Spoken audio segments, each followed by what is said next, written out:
What really happened with your host, Mike Rivero. The history the government hopes you never learn. Here is your host, Michael Rivero. And aloha, America. Welcome to our show today. It's Tuesday, January 9th, 2018 here, getting into the week. And we have got a lot of stuff to talk about today. The phone lines are open, 800-313-9443. Mike is in our control room, twiddling the dials, keeping us out of trouble, and ready to answer the phone when you call on in. Okay, let's deal with this Oprah thing because everybody went ballistic when NBC, following Oprah's 9-minute speech at the Golden Globes, and NBC said she could run for president, and everybody was saying, huzzah, huzzah. A lot of people came down on that suggestion, including Rush Limbaugh. And Sean Spicer basically came on out and said Oprah Winfrey does not have the political experience to be president. Donald Trump came on out and said he likes Oprah. He was on her show, but he could easily defeat her in 2020, which I think that's accurate. But let's get this over and done with because apparently Oprah Winfrey has issued a statement through an intermediary that no, she has no plans of running for president in 2020. So that is over and done with. And just the idea of somebody like Oprah, and Oprah's great at what she does, but the idea of her crossing over to be president, that was a little bit absurd in the extreme. In the extreme. Now, something happened just a little while ago this morning. Dianne Feinstein has released the transcript of the testimony taken from the founder of Fusion GPS, and Chairman Grassley is just furious with what's going on. And I'm not going to read out, obviously, the whole transcript here, but there are a couple of things in there which undermine the claimed dossier. And apparently Simpson was claimed that Steele had told him the FBI had gathered intelligence from a source within the Trump campaign that supported the claims inside Steele's dossier, and then Simpson later contradicted himself and said he wasn't really sure where the second source was from. Apparently, the issue with Donald Trump's taxes, Fusion GPS did not, in fact, get all his tax returns. Mostly they were looking at tax returns of some of his properties. And there's a lot more in there, but basically Chaffetz is very angry at Feinstein, and he tweeted out this tweet about the outright hypocrisy. And he tweeted, Senator Feinstein, love your newfound commitment to transparency since it was non-existent on Fast and Furious, Benghazi, IRS, Clinton emails, DEA, IRS, Homeland Security, etc. And he's absolutely right. And obviously Feinstein leaked this out to try and damage Trump some more. Trump is under constant attack. And we all know that the Oval Office is the hottest kitchen in the world. But really, it's getting absurd between Feinstein's leak of the transcript, the book Fire and Fury, which is already discredited, but it's made Michael Wolff a pile of money. They're making a big deal over the fact that Donald Trump wasn't as alert as some people thought he might be when he was singing the national anthem at a sporting event. You know, he is overworked and he's a little tired, and he is 71 here. But they're out there saying, see, it proves he's got Alzheimer's like his father. Now, WikiLeaks has released a document showing that Hillary Clinton's chief of staff, John Podesta, received an email from an advisor which brought up the phrase gross negligence in regards to the FBI's email investigation, before the FBI agent in charge of the probe edited the document to change it to extreme carelessness. See, the phrase gross negligence appears literally within Title 18. But by changing it to extreme carelessness, they said, well, see, it doesn't apply. She wasn't grossly negligent. She was extremely careless. Frankly, the two sound pretty much the same to me. But that cover-up is starting to unravel. And you can almost smell a sense of panic starting to grow within the FBI rank and file, the Department of Justice, Comey, even Loretta Lynch. They're starting to understand that while they might evade trial, their careers are pretty much going to be over after all of this comes on out. Now, turning on over to Russiagate, it's turning into a classic case of hoisting with one's own petard. And for those of you who don't know what that expression means, I got an email the other day about this. During medieval combat, when Marco Polo had brought gunpowder back from China, they tried to develop weapons with it, and before they were able to produce actual gun barrels and cannonballs, they had a weapon called a petard. It was a breaching weapon, and basically it was a large metal bowl, very often a captured bell from the local church, and it would be loaded up with gunpowder and a fuse, and it would be hoisted on a crane so that the mouth of the bell was against the gates of the city you were trying to enter. And then some poor, unlucky soldier would be required to sit on top of this contraption while it was being hoisted up, shield over his head to keep the rocks from hitting him, and then he would touch it off with a torch. And usually in the process, he was blown to bits, hence the phrase hoisting with your own petard. Well, that same imagery is starting to apply to Russiagate, because it is backflashing, backfiring on all the people who put it together. A year of investigation by Robert Mueller has found zero evidence of any collusion. His last desperate gasp is going to try to interview Donald Trump and goad him into saying something that could be construed as an admission of guilt. But basically what's going on, William Binney, former high-level National Security Agency official, has come on out and said, if there was any evidence of a Trump-Putin conspiracy to steal the U.S. presidential election, the NSA would have it. And yet there is no evidence.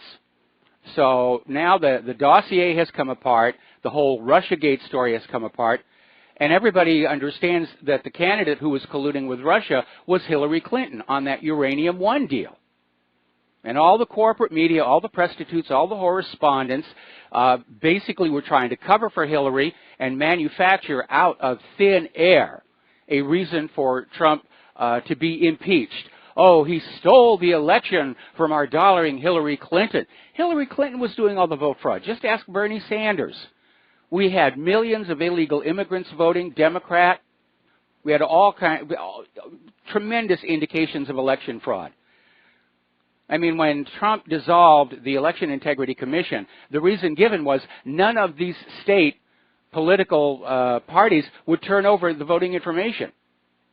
Or the voters' commissions in the states refused to provide the information. Really? What have you got to hide? And look how they're still opposed to any kind of voter ID. We've got to get that at least up front. Or the Democrats will steal Congress this fall, and they'll kick Trump out of the White House, and they'll steal the elections in 2020. It's a real problem. We're going to do a shout-out now to our on-air affiliates who are just now rejoining our network here.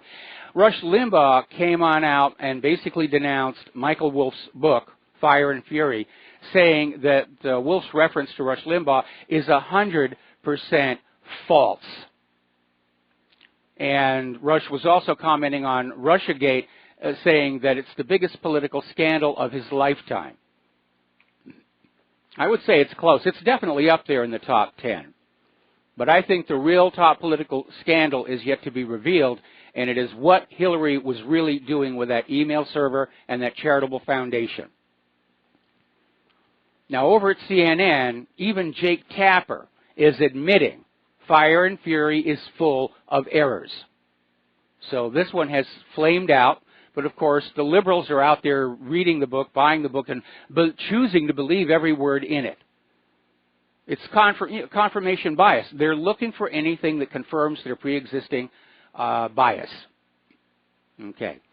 Now, Elliot Spitzer is back in the news, and apparently there is a prostitute who previously had an ongoing affair with the former New York governor, and basically she has gone to the police department in New York claiming Spitzer threatened her life, and apparently she has an audio tape of the phone call in which Spitzer threatened her. This comes under the category of what kind of people seek high political office. Well, apparently the FBI probe into this 2010 property deal orchestrated by Jane Sanders, who's the wife of Senator Bernie Sanders, has escalated after a report by, apparently they've impaneled a grand jury, and at least one witness has already given sworn testimony in the case. So life is heating up for the Sanders as well. Okay, now, Russia has responded to the claims made by CIA Director Pompeo that Russia has been meddling in the U.S. elections. And their official spokesman, Zakharova, basically came on out and said, the way we know this is a total lie is that the U.S. never made any statements about Russia meddling in the election until Trump won. It just wasn't there. And basically, the U.S. is looking for a villain because they see the election as a major problem. The Republicans lost control of their own party, and Republicans don't like to lose control. And, of course, the Democrats were absolutely convinced Hillary Clinton was going to be the next president, and they could relax about any further investigations about Uranium One or the email server or the Clinton Foundation. And they didn't get that. And so they see the Trump victory as a defeat, and they're looking for enemies to line up with him. Whether it's Russia meddling in the election or the Trump-Russia collusion story, it's just demonize Trump, demonize Russia over and over and over again. And at this point, they're burning it out. Ordinary people aren't even paying attention anymore. They've been hearing it for an entire year. Trump-Russia collusion coming from the corporate media. Show me the proof. Mueller admits they have no proof. There is no proof. And I agree with William Binney. If there had been any communications between the Trump campaign and officials in Russia, the NSA would have copies of it. Because they copy everything that goes over a border and pretty much everything that's going on inside the United States as well. Which makes me wonder if the NSA has copies of all of Hillary Clinton's deleted emails. Now, for those of you living out in Arizona, a little bit of good news. Sheriff Joe Arpaio is running for the Senate, and he's going to be running in the fall election. The news is coming from David Drucker of the Washington Examiner. And basically, he's running for the seat vacated by Republican Jeff Flake. So, those of you in Arizona, Joe strikes me as a good guy. Maybe they all started as good people, and they get to Washington, D.C., and there's something in the water that turns them into these monsters. I'm not sure. We'll see. All right, we're going to talk about the war zones now because there's a lot going on out there. Over in Syria, somebody launched a major coordinated drone attack against one of the Russian bases. And apparently the drones, for the most part, were intercepted by missiles. 3 of them were hijacked electronically and brought down. So they're going to be able to take the drones apart and see where they originated. But it does represent a major escalation in terms of the weaponry available to the U.S.-backed Syrian rebels. Now, on January 8th and 9th, government forces recaptured all these villages. And, yeah, they're doing great over there. They're doing really, really good. Now, getting on back to the drone attack. It was a first-of-its-kind attack, multiple drones at the same time. And Russian military experts are analyzing the drones. And apparently the drones were not of a nature to normally carry weapons. So they had improvised explosives attached to them. These may have been modified reconnaissance drones. But apparently there was a total of 13 that were launched from at least 50 kilometers away. So that's really heating up over there. Now the Syrian army is reporting that Israel staged a missile attack on greater Damascus. Israel attacked targets near the war-torn nation's capital with jets and ground-to-ground missiles earlier today, causing damage. Now, over in Turkey, as you know, following the failed 2016 coup attempt against Erdogan, Erdogan declared a state of emergency, which, among other things, allows Erdogan and his cabinet to just write new laws and bypass the parliament, and, of course, to limit rights and freedoms and civil protections. About 50,000 people have been arrested since the state of emergency began. 150,000 have lost their jobs in the military, public, and private sectors. The state of emergency was due to expire about now. Erdogan has extended it for another 3 months. Now, over in Iran, their Deputy Foreign Minister, Abbas Araghchi, has basically said the world has to get ready for the United States to withdraw from the P5+1 nuclear deal. And the Deputy Foreign Minister made these remarks in an address to the second panel of Tehran Security Conference on Monday. And, of course, everybody in Iran is speculating about Donald Trump's likely withdrawal from the nuclear agreement. And he's made a lot of comments recently. The word that we're getting out of the White House is that he will not recertify the deal the next time it comes due. And so all this attention on Iran, oh, Iran is this and Iran is that. They've been screaming about Iran being weeks away from nuclear weapons for the last 30 years. But Iran's real crime, according to this article that came out of Counterpunch, it won't bow down. It won't bow down and do what the United States and Israel tell it to do. That's the real issue. They won't accept private central banking. They want to sell their oil for a currency they choose. They just want to live their lives and be left alone. And that's the real issue right there. They've got a very large country, a good population. It's very comfortable there. And they represent a political power in the Middle East that rivals that of Israel and of Saudi Arabia.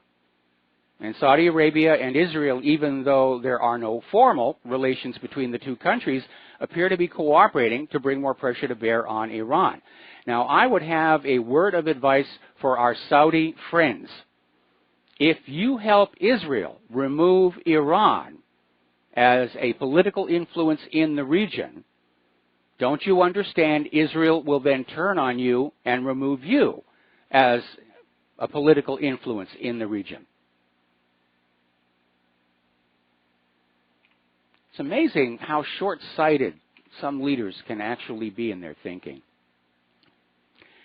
Now, Norman Finkelstein has a new book out, Gaza, An Inquest into Martyrdom, and he's being interviewed about the book. And one of the comments that he made is that Israeli propagandists have wildly exaggerated Hamas' arsenal and threat, and they're also exaggerating the effectiveness of the Iron Dome missile defense system, which we already know because of how many of those missiles they have to fire off to hit just one of those bottle rockets coming in from Gaza. Weapons makers always overstate the capability of weapons, and the governments that pay so much money for them always overstate the effectiveness. We saw that in the Iraq War with the Patriot missile. We've got to take a break for commercials, and we'll be right back.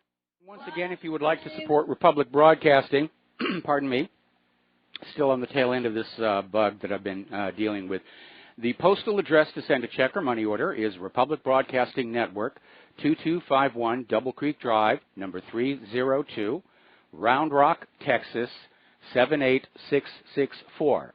If you want to phone in and become a recurring subscriber to Republic Broadcasting, the number is 800-724-2719, extension 03. All right, so we were talking about how Norman Finkelstein is saying in his book and in his interviews that Hamas threat is being exaggerated greatly by Israeli propagandists, along with the effectiveness of the Iron Dome missile defense system. Now, the Iron Dome is a ground-to-air interceptor system whose development was in part financed by the American taxpayer. And Israel is now marketing these Iron Dome systems around the world, but they may not work all that well. And we went through that with the Patriot missile during the Iraq War, the big Iraq War. And that was, we were being told that the Patriot was 90% effective, 98% effective, in fact, was the word.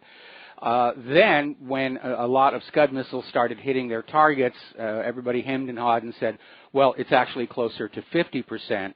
And then after the war was all over and people were actually looking at what had gone on, they deduced that Patriot, at least the version of Patriot being used for the Iraq War, had about a 10% hit rate, which is very, very poor performance. But so I guess the modern problems they're having with our weapons, the F-22, the F-35, the Zumwalt, it's been an ongoing problem all along.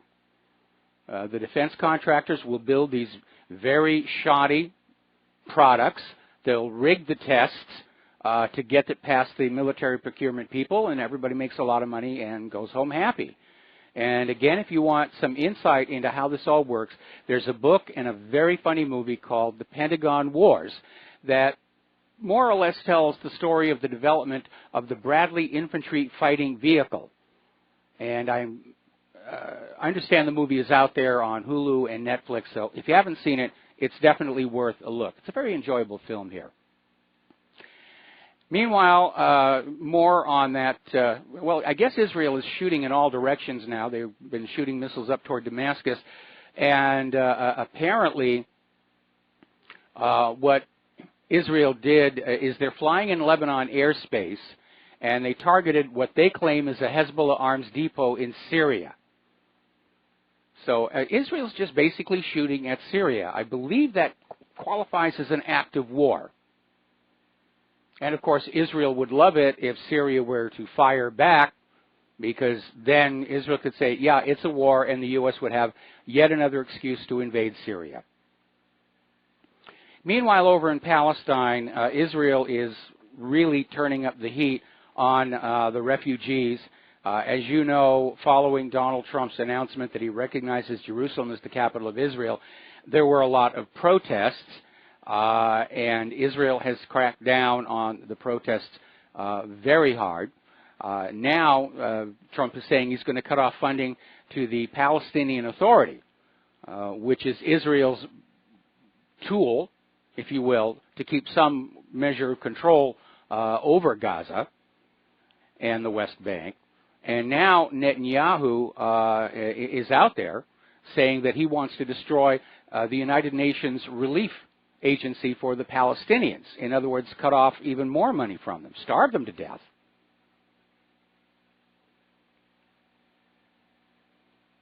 Now, the good news is that apparently Israel is going to turn the electricity back on full time, because that did not go over well in the international community.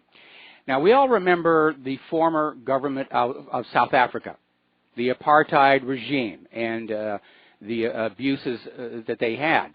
And as world protests against apartheid began to mount, South Africa published a blacklist of organizations that would not be allowed into South Africa because they were just there to try and take photos and videos of the living conditions of the black population and just stir up trouble. Well, Israel has now copied that model. Israel and the former government of South Africa were very close. In fact, Israel almost sold the former government of South Africa a nuclear weapon. That documentation surfaced after the former government fell. But Israel has now issued a blacklist of organizations that will not be allowed into Israel, let alone Palestine, because of their support for the boycott, divestment, and sanctions movement. And what's really ironic is that on this list is the American Friends Service Committee, AFSC, was founded 101 years ago. They're on the blacklist for wanting to help Palestinians. And the irony there is that they were once honored by Yad Vashem for their helping of Jews during World War II in Germany. So not much gratitude there coming on back. We're going to take another break for commercials. Join us on the air, 800-313-9443, and we'll be right back after these words from our sponsors. Aloha, America. Welcome back to our show. We're going to take some telephone calls now, and we're going to start with Russell in Perth. Aloha, Russell. Welcome to the show. What's on your mind? How you doing, mate? Doing great. I just want to say I really love your show. Actually, you're one of the reasons it's helping me to get rid of anti-Americanism. A lot of people in Australia especially really not too happy about things, the way things are going. And most Australians sort of see that this is Americans sort of like wanting this to happen, especially with Trump. I mean, I was with you, buddy. I definitely was. And a lot of us were. I mean, no one wanted Clinton, unless you were drunk and maybe had a lot of drugs. But he's really not fulfilling, and we're sort of like, I mean, I understand, you know, from American perspective, you want your country to be better, and hey, man, we're all for that, especially in Australia. But this foreign policy that's going on, it's just, you know, we're all starting to get a bit edgy. Well, the neocons are back in control, unfortunately, and it's certainly true that ordinary Americans are sick and tired of all the warmongering that's been going on. It's now, 17 years? The United States has been making war on all of these other countries longer than we were in big mistake number 1 and big mistake number 2. Certainly, ordinary Americans are not behind this. They're not supportive of it. That message does need to get out, and I'm glad that it is getting out. We're talking not about the American people, but the actions of a few individuals in government. Well, it definitely is. Like, as I pointed out to many of my colleagues, that, you know, only so many voted in the last election.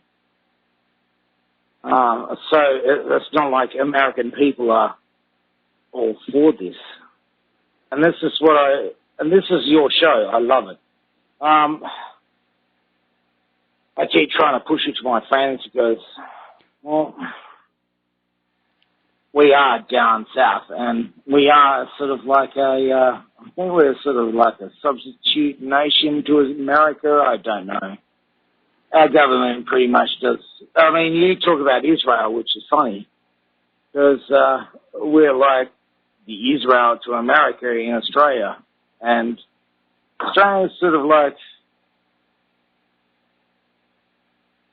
I know that's why I think that's starting to like your show that I've been showing us, because you want your nation back, you know, and like Australia, you know, we used to yell and scream and Aussie, Aussie, Aussie sort of thing, you know, that's a proud thing about being yourself. Yes. You know, it doesn't matter about what it is, you know, the game or whatever it is, but you know, that sort of, you know, feeling for yourselves, the influx and all that. I mean, in Australia, I live in Western Australia, which is like way over on the east. In fact, you know where Western Australia is, don't you? Oh, yes, I do. I mean, I've only visited Eastern Australia. I went down to Sydney, actually North Sydney, to work on some computer animation projects many years ago, and I really liked it. Really? Yeah. And I really liked it. I understand that the Sydney subway system isn't what it was back then. I guess it's from too much crowding coming on in. But when Claire and I were there, we really did enjoy it. Oh, well, that's good because, hey, if I had the money, mate, I'd just tell you to lead wherever you have. Yeah, we want to get off this rock. We need you over here. We want to get off this rock before the bombs start flying here. I still have my boomerang. Unfortunately, my kangaroo pelt has rotted away. We need you in Australia. Okay. You're fantastic. Like, I love the show. There was something. The thing is, the problem isn't like there's a lot of other stuff that's been talked about going down here, and it really isn't like religion and all that, or race and all that. What it is that we're all losing touch with what we used to be about. Yeah, I understand that political correctness has come to Australia as well, and everybody's talking about all the different genders and everything. Very, very bad idea. Okay, well, Russell, listen. Russell, I'm sorry to cut you short, but we've got other callers waiting on the line, and thank you very much. G'day. Fair dinkum, and thank you for the phone call. We're going to switch over to Dustin in New Jersey. Dustin, thank you for being patient and waiting. What's on your mind today? Yeah, hi, Mike. Hey, I wonder if Russell can call in tomorrow and let us know if there's a refugee crisis over where he lives in Australia. Because I know they got a refugee crisis also, don't they? Well, I do, but I think it's confined to the larger cities on the eastern part of Australia. Again, I saw an article that Sydney's subway system is just jam-packed to the point where the subway operators are asking people to try and find another way home during rush hour. It certainly was not the case when I was down there. The subway ran, it wasn't crowded, so I would say that probably there's been a huge influx of refugees and immigrants into Sydney. Yeah, look at Spain, Mike. I mean, they're going to put the refugees in like an abandoned prison. I mean, it's no. You know what? You would say they have no common sense, but these people are not stupid, all of them. So they're either their plan backfired or there's another plan. You know, I don't know. The plan is globalism. The plan is the New World Order. The plan is the one world government and the one world private central bank. And to get there, they're trying to blend everybody together so that there's no longer a clear indication of this is Germany and this is France and this is Spain. It's just all one mush. And it's causing all kinds of problems for those countries. And Brussels is just standing firm. So is Angela Merkel, even though it may cost her her job in the very near future. And it's a fight between the globalists and the nationalists. And Mike, I'm going to switch gears to Yemen. I don't know if you talked about the F-15 that got, you know, Mike, I know there's missiles with warheads, obviously, that hit their target, but remember that movie Behind Enemy Lines? Yes. Now, aren't there missiles where it shoots shrapnel out? Oh, there's all kinds of missiles.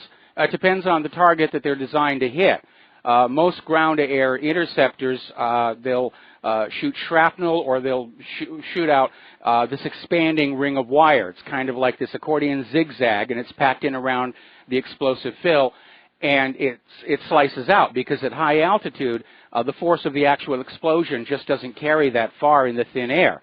But that cutting rod will slice into the airplane and cut hydraulic lines and so forth. The Stinger, I believe, uses basically steel balls, and it aims, obviously, at the engine to cause a rotor failure. You think that's what got hit? You think it was a Stinger that hit the F-15? I don't know if it crashed, but it looked like it did get hit from the footage. It was trying to shoot out a couple flares. They didn't work. Okay, well, then it was obviously evading an infrared guided missile, which would be like a Stinger or the equivalent being made by other countries. Like an SA-9 from Something like that. From the former Soviet Union. Yep. Yeah, because it did look like it got hit. It definitely looked like it got hit. Might have made it back, but I don't know how it's going to land, or if it did land, or the pilot ejected. But yeah, man. I mean, you know, people don't realize the Yemenis, they're a warrior race. You know, yeah, they're tough Saudis people. are not going to win. They're tough people.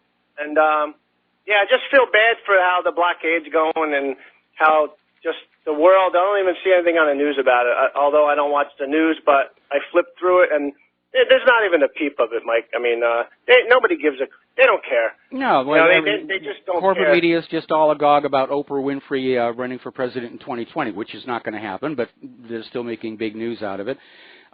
They're focusing on Trump's immigration debate, and he still wants his wall. But, yeah, all this other stuff that's out there that the U.S. government is doing, it's not being reported. Yeah, I mean, I voted for Trump. You know, I mean, I'm a Democrat, but I would have liked different candidates because they're obviously both flawed. You know, obviously Hillary's the most flawed. But, I mean, can you imagine Rosie O'Donnell on the stage against Oprah in a debate? I mean, I thought we reached the bottom of the barrel the last election. I mean, if that's the case, then, I mean, Mike, this ain't America no more. It's United States of Empire. It's basically breads and circuses. If they get on stage, oh my, Mike, we're a laughing stock already. Yeah, we already are. Well, can you imagine? Basically, people think we're strange and weird. They don't dare laugh because they're also scared of us. All we need is now a one-legged midget, transgender, on the stage with Rosie and Oprah. It's one of them will probably get elected. Probably, or they'll steal the election for them. Anything else, all right, Dustin? Thanks, Mike. All right, we'll let you go. That's then. it. Thanks. All right. Getting back to the wars here, as you know, Donald Trump made a point of cutting back on the foreign aid going to Pakistan, saying that Pakistan has not been effective in defeating terrorism inside their country. And Pakistan, of course, is very upset over that, saying that responding to Trump's comment about lies and deceit in exchange for that $33 billion. But there may be something else going on here, and we have to take a careful look. If you think back to the run-up to the war in, well, let's just take Iraq. There have been so many. We saw the same kind of antagonistic steps taking place. Just a push here, a push there. And so I think we have to wonder, is there now a plan to foment a regime change in Pakistan now? Are they getting ready to basically go on in? Which is rather amazing when you realize we can't handle the wars we've already got. They're not going well at all. And they're going to start another one? It's amazing. All right, let's talk about Korea. Now, obviously, everybody is delighted that the tone between North and South Korea itself appears to be softening, and that is a good thing. They've had some talks over the hotlines. They're going to have a face-to-face meeting, imminently, in fact. The U.S. announced they were not going to conduct any more drills with Japan or North Korea until after the Olympics, which are next month. And North Korea is going to be sending Olympic athletes, which is great. It looks really good. There's only one small wrinkle, and that is that the United States just deployed an aircraft carrier group, the USS Carl Vinson, and it's heading out to the Western Pacific to basically just hang off the Korean Peninsula. So it's a mixed message.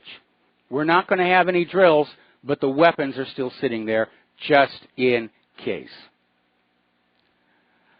Now, there's an article that appeared in Sputnik News which raises another possible explanation for the last 17 years of militant action. And again, wars are never fought for just one reason. Assassinations are never carried out for one reason. There are always a group of overlapping interests and agendas. And when they overlap over war or assassination, that's when it happens. But Sputnik News is putting out the possibility that one of the reasons, and possibly a major reason, for all of the U.S. Stirring up trouble all over the globe is simply to increase U.S. arms sales. And apparently the White House is getting ready to release a new Buy America plan that will instruct U.S. military attachés and diplomats to more aggressively push foreign governments to buy American-made weapons. I imagine that Russia will instruct their diplomats to do the same. And considering the recent performance of American weapons, I don't know how well that's going to work out. Now, speaking of America's weapons and problems thereof, apparently over at Peterson Air Force Base there is an evolving problem where a lot of the people who work there keep coming down with cancer. Not once, not twice, but like 3 times. And apparently concern is being raised that some of the fire suppression foam being used contains chemicals that are causing cancers and also, when released into the environment, result in underweight births. Now, the fact is that military bases are not always all that careful about environmental concerns, and a lot of that goes back to a lawsuit. You've probably heard about Area 51. For the longest time, it was top secret. The American people didn't even know it existed out there in the Nevada desert. And the staff who worked there would fly out of Las Vegas Airport on a privately owned airline, and they would work on the top secret projects there. And in the process, they got exposed to some very toxic, dangerous chemicals, and one of the workers there died as a result of that exposure. And his family sued. The government tried to come on in and say, you can't sue us, we're the government. But eventually they got to court. And it was in that court case that the existence of Area 51 first became public knowledge. Of course, the Russians had known it was there all along. All right, let's talk about the economic news a little bit. Everyone's still talking about Bitcoin, cryptocurrencies in general. And a lot of people are worried about the soaring Bitcoin. Has it become a bubble? And maybe it is, maybe it isn't. My concern with all of the cryptocurrencies is that, like the Federal Reserve note, there's no commodity base under it to support it if things start to turn bad. So there's this article over in Zero Hedge saying that Bitcoin isn't the bubble, the global financial system is. And they are absolutely correct. With all the market manipulation of the stock market, the bond market, it is bubbled up. More about that when we come back from these words from our sponsor. Hi, America. Welcome back to the show here. And breaking news, Steve Bannon is stepping down as chairman of Breitbart. And apparently it's all over the comments that he was quoted as saying in that book, Fire and Fury. I still can't figure out how that came about. Steve Bannon, as a media person, he knows there's no such thing as off the record. It just does not happen. And so I'm very curious, what, was he drunk, stoned? But apparently he's acknowledged he actually did say those things. That was very, very reckless. Okay, we're getting word that the meeting between the North Korean and South Korean negotiators is ongoing. It's taking place at what's called the Peace House in the Joint Security Area, Panmunjom, the Truce Village. And it's basically the only place along the DMZ where North and South Korea actually come together.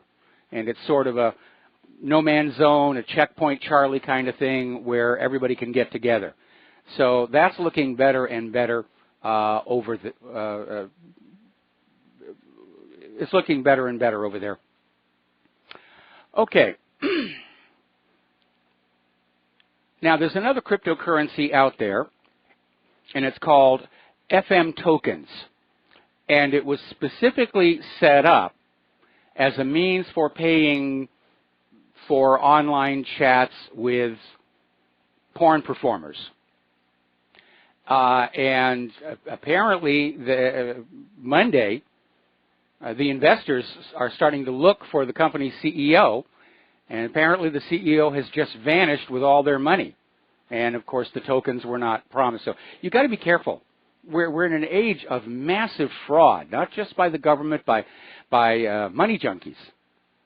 And you've got to be careful. Of course, anybody with an email account knows how much scam and fraud and abuse there is going about right now. Now, for everybody who says that they think or they believe the economy is improving, the reality is going the other way. Chapter 11 filings are soaring. C&I lending growth has stalled.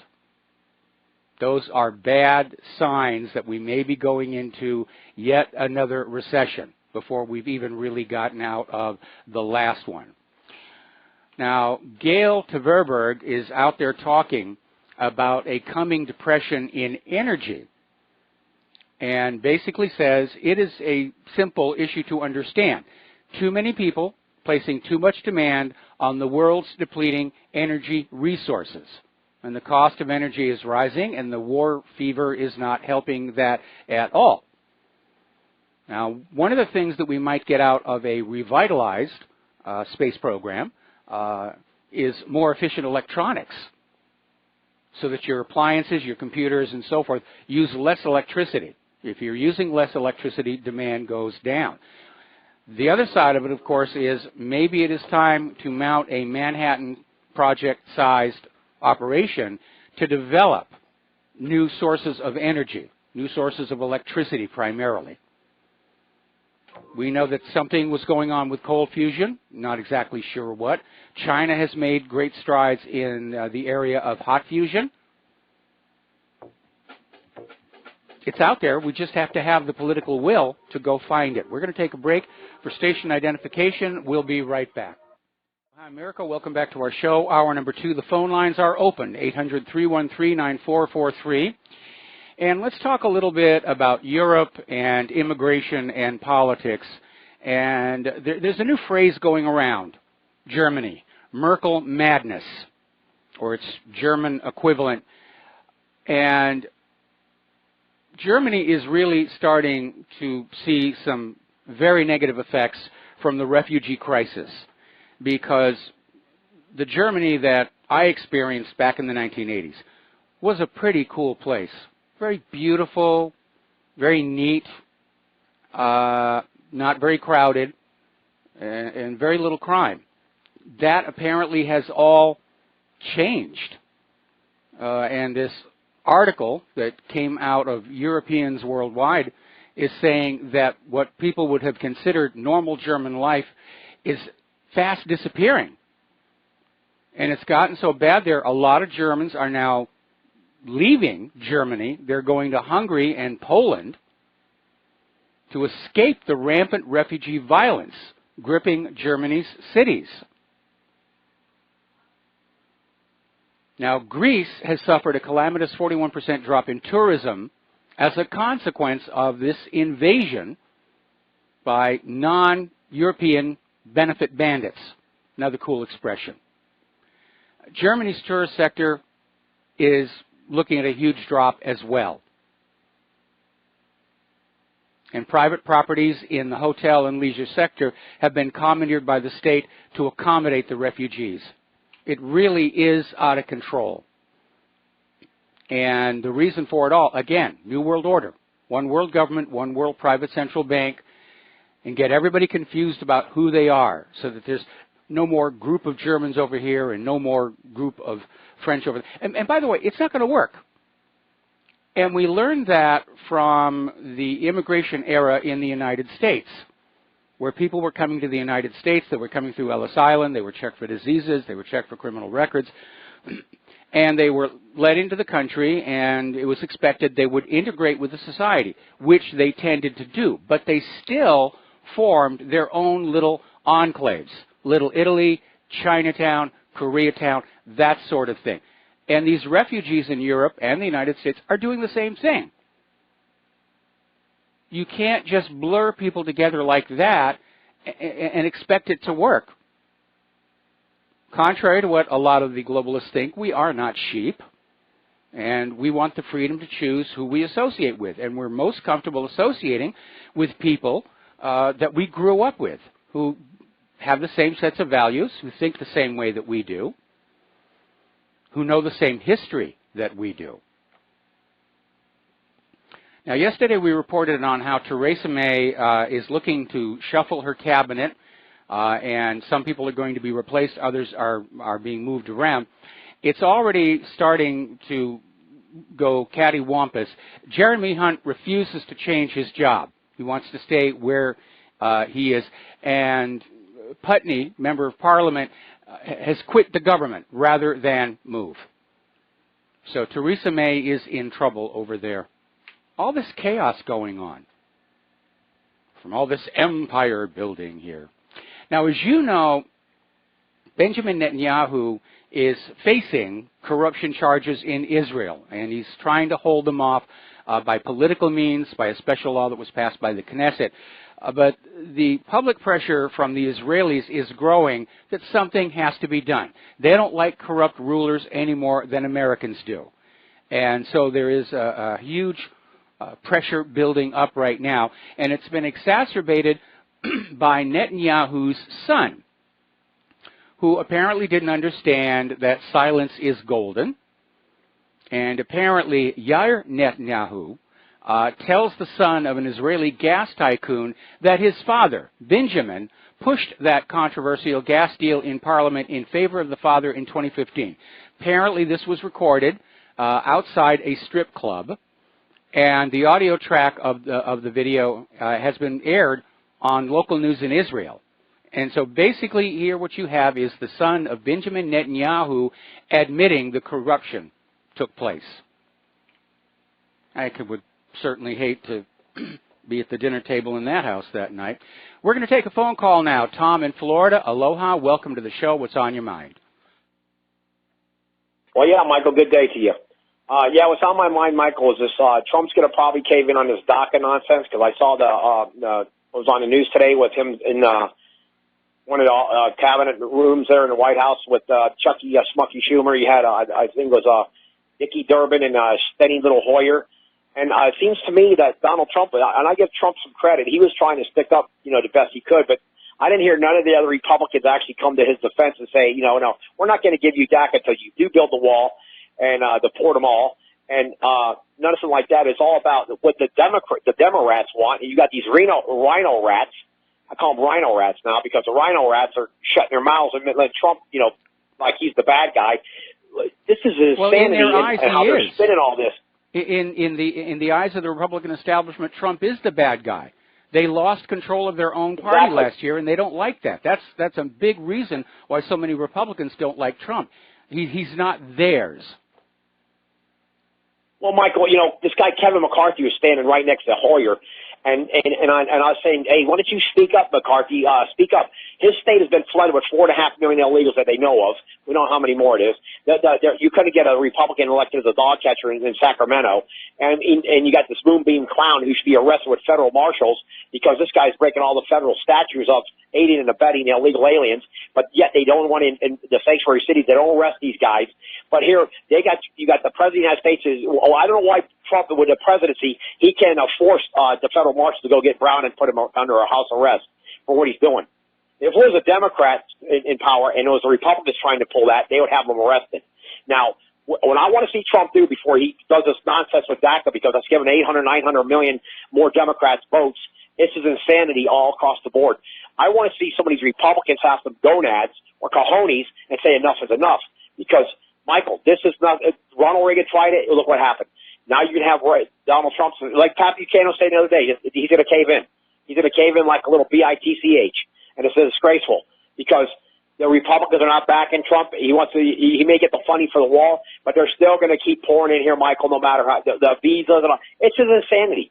Matter of fact, Michael, they don't want to come here to learn English, really. No, they're coming on in with this attitude of if there's enough of them, it will change this country into their country. It's a demographic invasion, if you will. And, I don't think Trump's wall is going to work. I was opposed to it. I think it's cheaper to put crocodiles in the Rio Grande. But seriously, if you want to stop the abuse of the immigration system, you start enforcing the immigration laws. And that means people who aid and abet, give shelter or transportation or employment to an illegal immigrant goes to jail.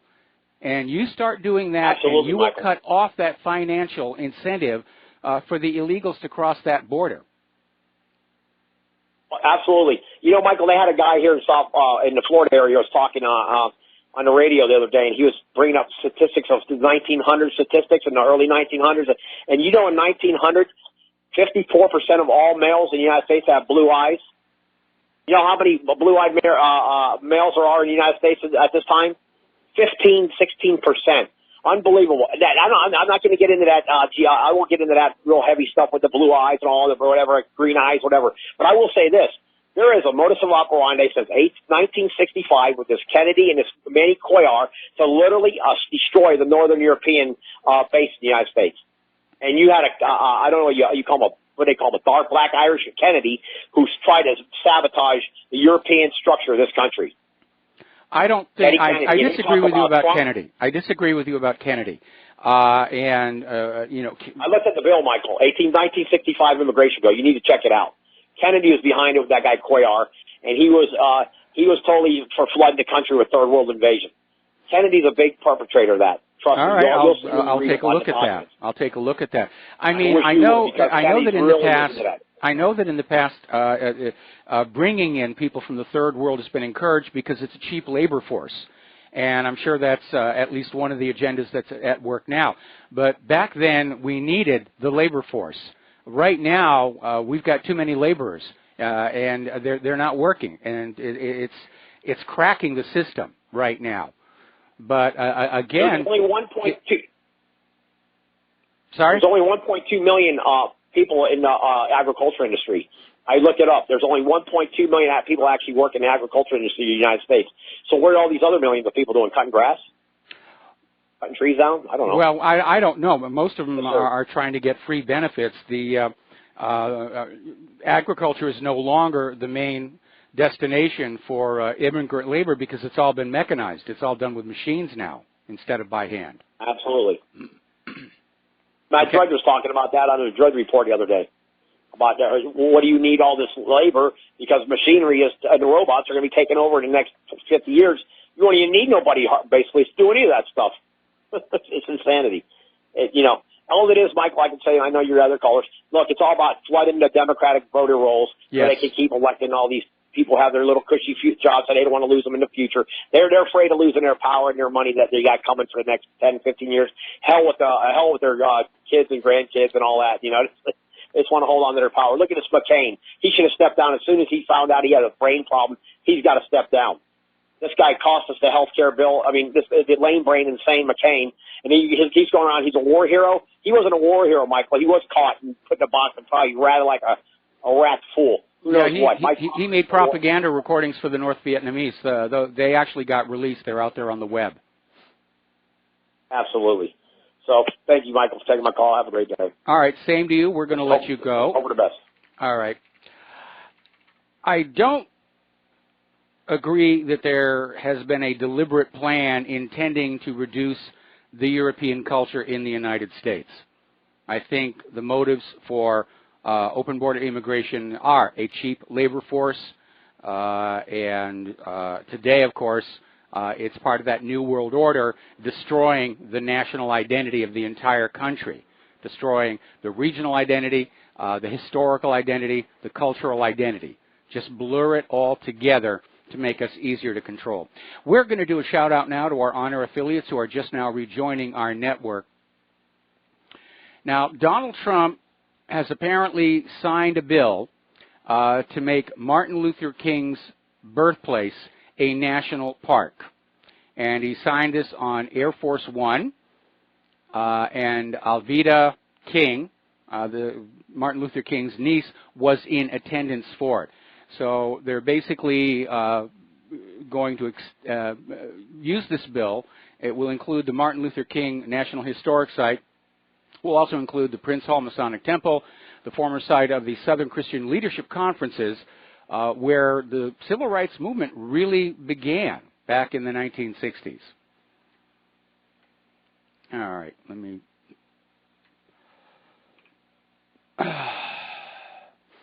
Now this story, again, the kind of people drawn to power.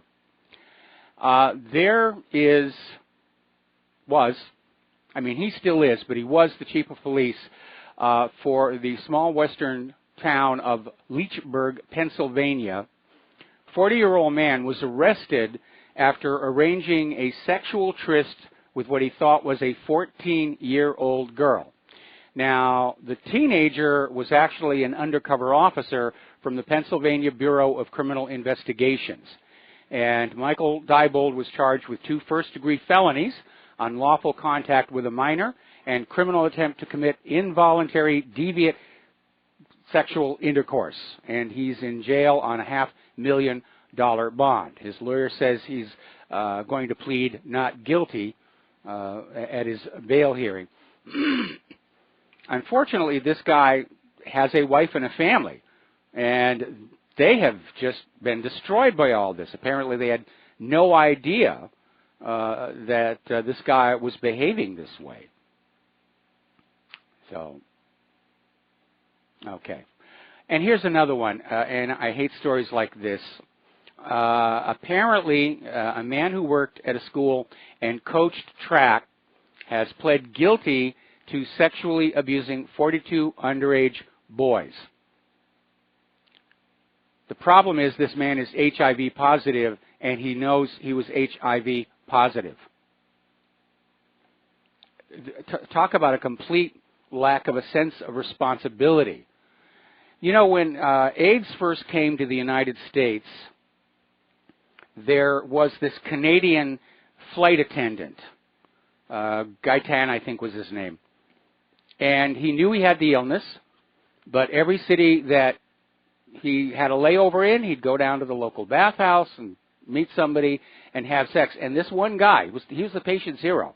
This one guy, it just spread it literally all over Canada and the United States of America. I hope that there's a law someplace saying that if you are carrying a deadly disease and you knowingly and willingly infect somebody else with it, that's tantamount to manslaughter. We're going to go ahead and take a phone call. We're going to talk to Al in Canada. Aloha, Al. Welcome to the show. What's on your mind? Aloha, Mike. Actually, I just want to chime in for a second about what you just said about that guy that was going across America and Canada. Actually, we do have laws up here that do charge people with some type of criminal charge concerning that sort of thing. Well, it's happened here in the city where I live, where a couple of people had been doing that sort of thing, and yeah, they were busted.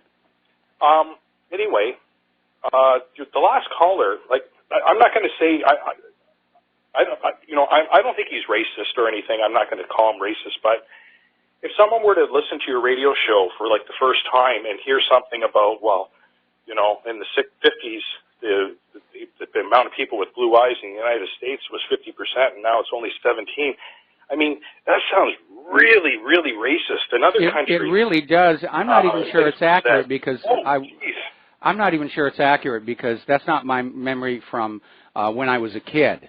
I didn't see that many blue-eyed people. And, of course, anytime you start talking about blue eyes, the first association that comes to mind is Hitler and the master race. Yeah, and actually, you know, I'm German, and my eyes are brown, and I know for a fact that your eyes are brown because I can see them right now. And, I mean, eye color doesn't have anything to do with anything at all. I mean, I know kind of where he's pointing the finger, but, I mean, to say something like that is one thing. I mean, believe me, I'm not, and I apologize if he thinks I'm calling him a racist. I'm not. It's just that sort of thing. I mean, you shouldn't really say stuff like that. I mean, we're adults, and I mean, you have a radio talk show, and you know, it just doesn't sound right. No, I agree with you. And if we had not had other callers waiting, I was going to mention to him the way the gene that controls eye color works is if both parents have to have blue eyes for the child to have blue eyes. If somebody with blue eyes marries somebody with brown eyes, the child will have brown eyes. And that's the way it works. So over time, blue-eyedness declines naturally. Yeah, like my granddaughter has blue eyes, and her father had blue eyes, but my daughter has brown eyes, but she has blue eyes. It's one of those anomalies, right? Well, it's a recessive gene because it's a recessive gene. Brown-eyed people can carry the gene for blue eyes. Yeah. Yeah, because because I asked about it, right? And Yeah. I got basically the same explanation that you mentioned. But anyway, I'm not upset or anything like that. It's just like, wow. Yeah, I was a little what a uncomfortable horrible with thing. that as well. I was a little uncomfortable with that. Yeah. As well. Anyway, I'm going to apologize if he thinks I'm pointing a finger at him. I'm not, because if I point a finger at him, I got 3 pointing back at me. Yes. And I don't like that. So anyway, I appreciate your time, Mike, and I hope Lady Claire's feeling better, and hope to hear from her on Friday. Yes, she's going to be on the show Friday. Thank She's you really very doing much better. She still has an issue with her back injury. She coughed so hard at one point she literally threw her back out. So she had to deal with both of those. We're going to take a break here for commercials. We'll be back after these words from our sponsors with another phone call. And aloha, America. Welcome back to the show. And the corporate media is really jumping on top of this transcript from when the founder of Fusion GPS testified before Congress. And obviously, the Trump supporters are saying it underscores the fact that dossier was a complete fiction. The Democrats are now countering with, well, it's time for all of this to go away. Why are we still getting excited about this? We all know the dossier was nonsense. Let's just, forget about it and move on. Well, the reason we're not moving on is very simple. We have to focus on who made the decision to come up with this dossier. Who paid for it? We know that Hillary Clinton's campaign paid part of it. We know the DNC paid part of it. We know that at one point the FBI threw some money into this. So that's why we have to keep looking at it. Okay, we're going to go back to the phones now. John in Rancho Cucamonga, aloha. Welcome to the show. What's on your mind? Hello there, Michael. Good to talk to you again. Your previous caller was talking about the Immigration Act of 1965. Yes. And he kept mentioning that Kennedy was one of the perpetrators of that act, and it wasn't clear to me whether he meant John F. Kennedy, and I thought that may have been your reluctance for accepting it. And but the truth is that it was Ted Kennedy who was pushing that particular act, along with another that senator. makes a lot more sense, because Robert Kennedy was, yes, of course, Attorney General. That's correct. Yeah, so Ted Kennedy, and I don't know why he didn't say that, but it stuck out like a sore thumb because I didn't know what he meant by that either. So, yeah, anyway, and as far as I never read the act when it came out in 1965. I read about the act. I was going to school in Illinois at the time, and I read a little bit about it in the Chicago Tribune, but it didn't. That was before the internet. I still haven't read the act itself, but from what I gathered, it did allow for. It was the beginning of the population from other third world countries coming into this into the United States, as opposed to Western European, Eastern European, Russian extraction type people, people with. Well, again, back then it made economic sense to have a very low-cost workforce. That certainly doesn't apply now. And we can't even employ the American people we have here. There are no jobs for these illegal immigrants and refugees. And I do agree with Donald Trump's move to put a 5-year delay on refugees coming to this country from receiving benefits. They have to come here and stand on their own, pay their own way, find a job, work for 5 years before they can apply for welfare or anything else like that.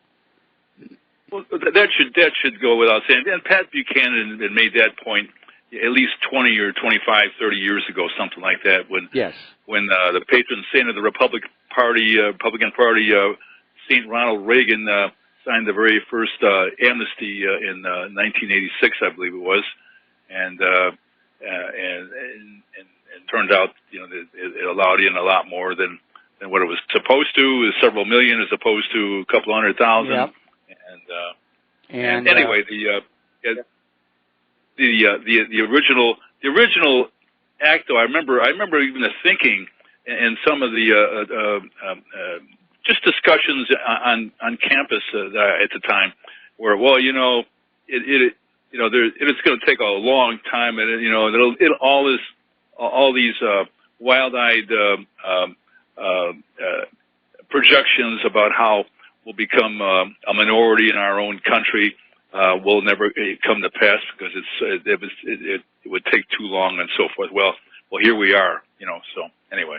Yeah, here we are. It's a mess, and far too many times in our nation's history, we have seen politicians do something that's immediately expedient for whatever purpose they're trying to serve, and they really do not look at the long view.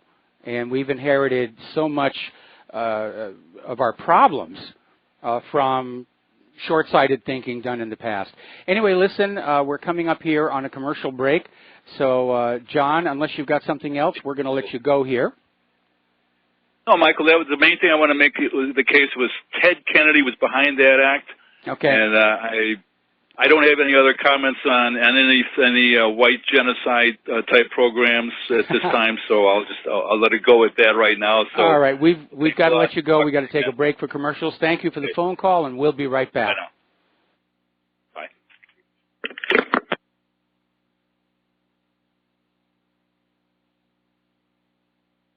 Hello? Hello? Oh, we're still on the air. My mistake. We changed the clock recently, and we're still on the air. And now we're coming up on the commercial break here. When we get back, we're going to have more phone calls and kind of a weird story from Porter Airlines regarding a flight to Toronto. So now it's the commercial break, and we'll be right back after these words from our sponsors. Aloha, America. Welcome back to our show here. And the corporate media is still going on about Oprah in 2020. Apparently, Democrats think it's a wonderful idea. And all I can say is Oprah's already apparently issued a statement through an intermediary that she has no plans to run for president in 2020. But if she does, and Hillary is looking at 2020, then Oprah better be wearing her Kevlar undies and stay out of small suburban Washington, D.C. parks. We're going to go back to the telephones now. Tony in Puerto Rico, aloha. Welcome to the show. What's on your mind? Hello, Mike. I think a better candidate in 2020 would be Joe Kennedy III. Anyway, my question is this. Yes, first of all, I'm happy to know that Claire's doing well. Yes. Very, very happy about that. Thank you. And I was watching, I was watching a program yesterday. You mentioned about they expand NASA, NASA. Yes. The technology will help the economy. But my question is this. If the petrodollar goes down the drain, what would happen to the American economy? Well, right now, much of the American economy is dependent on revenue generated by other countries using our dollar to trade across borders, because those dollars are accruing interest that must eventually be repaid. If there is no more foreign demand for U.S. dollars, and we're not just talking the petrodollar, but any dollars at all for corn or wheat or grain or anything, then the U.S. economy becomes totally dependent on U.S. manufacturing and exports to other countries, and U.S. agriculture exporting to other countries. And those are two areas that have been allowed to decline. Our manufacturing has been declining in quantity and quality since the 1980s, and nobody wants our agricultural produce because of the GMO problem. So you can see they're stuck in a bit of a corner here. And the only way we're going to bring manufacturing back is we're going to have to leapfrog ahead into new technology, because our business leaders in the last couple of decades very foolishly just licensed off all of our technology to other countries to be manufactured. And it's those manufacturing jobs from a new product or a new appliance or whatever that really raise the lifestyle of the working people. And those other countries are not going to be so foolish as to allow the manufacturing of those products to come back to the United States of America. So we got to get something new going, something that is revolutionary, that only the United States is going to be able to make for a while, and we can get our manufacturing economy back with that. But we're going to have to keep that technology and those jobs here in the United States of America. What they're going to do about the GMO problem, I have no idea, because of how long that pollen can survive in the wild. That was a very poorly thought out decision there. Okay. Thank you, Mike. Good night. All right. Thank you very much. And we're going to switch over to Fred in Nova Scotia. Thank you for waiting so patiently. Fred, what's on your mind? Okay. Did we lose Fred? Yeah. Oh, Fred? no. I'm right here. Okay. There you are. All right. What's on your mind today? Well, a few things. One, we shouldn't all gang up on Tom like this. He does have a strong point. There is a lot of, there's a thing out there, there's a huge meme all over social media about white guilt, white privilege, when I think it's just a bunch of white guilt. There is a lot of, white people are the most targeted people in the world right now, unfortunately. Yes. And as a person that looks like he's... For the record, I'm white, sort of white, tan. I feel no guilt. Yeah, are you really? Okay. Well, for the record, I'm not, but I look like I am. So, okay. I can appreciate, being called a white supremacist so many times, and the fact that I'm Arab is pretty funny. And I could say that I've been in your shoes for a few seconds anyway. Yes. The reason why I called is because of last Thursday I went to a specialist. My left leg is pretty much blowing up like a balloon. And okay. I went to a specialist regarding this issue, and he told me, yeah, we're going to have to put you in a sock, a compression sock, and eventually we're going to have surgery on your leg. And I told him, well, I just bought this bottle of Extendivite, and the guy, the owner of the company told me that my veins and all the situation will be rectified eventually once the stuff, gets into my system for enough time. And the doctor, this guy, supposedly a specialist, told me, don't waste your money. It's just a placebo. Mm-hmm. And I said, well, that's your opinion, right? And he's like, but, I've never been trained in natural drugs. And I'm like, well, then why would you say that statement if you're making that other statement, And like I said, since Thursday I went to the doctors, and I'm like, okay, that's it. I'm going to start on these pills. And I really just started them that day. And since then, my leg is it was just Thursday. It's only been a few days, and I can see a huge difference in my leg. Well, good. I'm glad it's working out for you. I'm glad it's working out for you. I got to tell you, my confidence in America's medical system has really been destroyed even further with the medical treatment that we had to seek for Claire.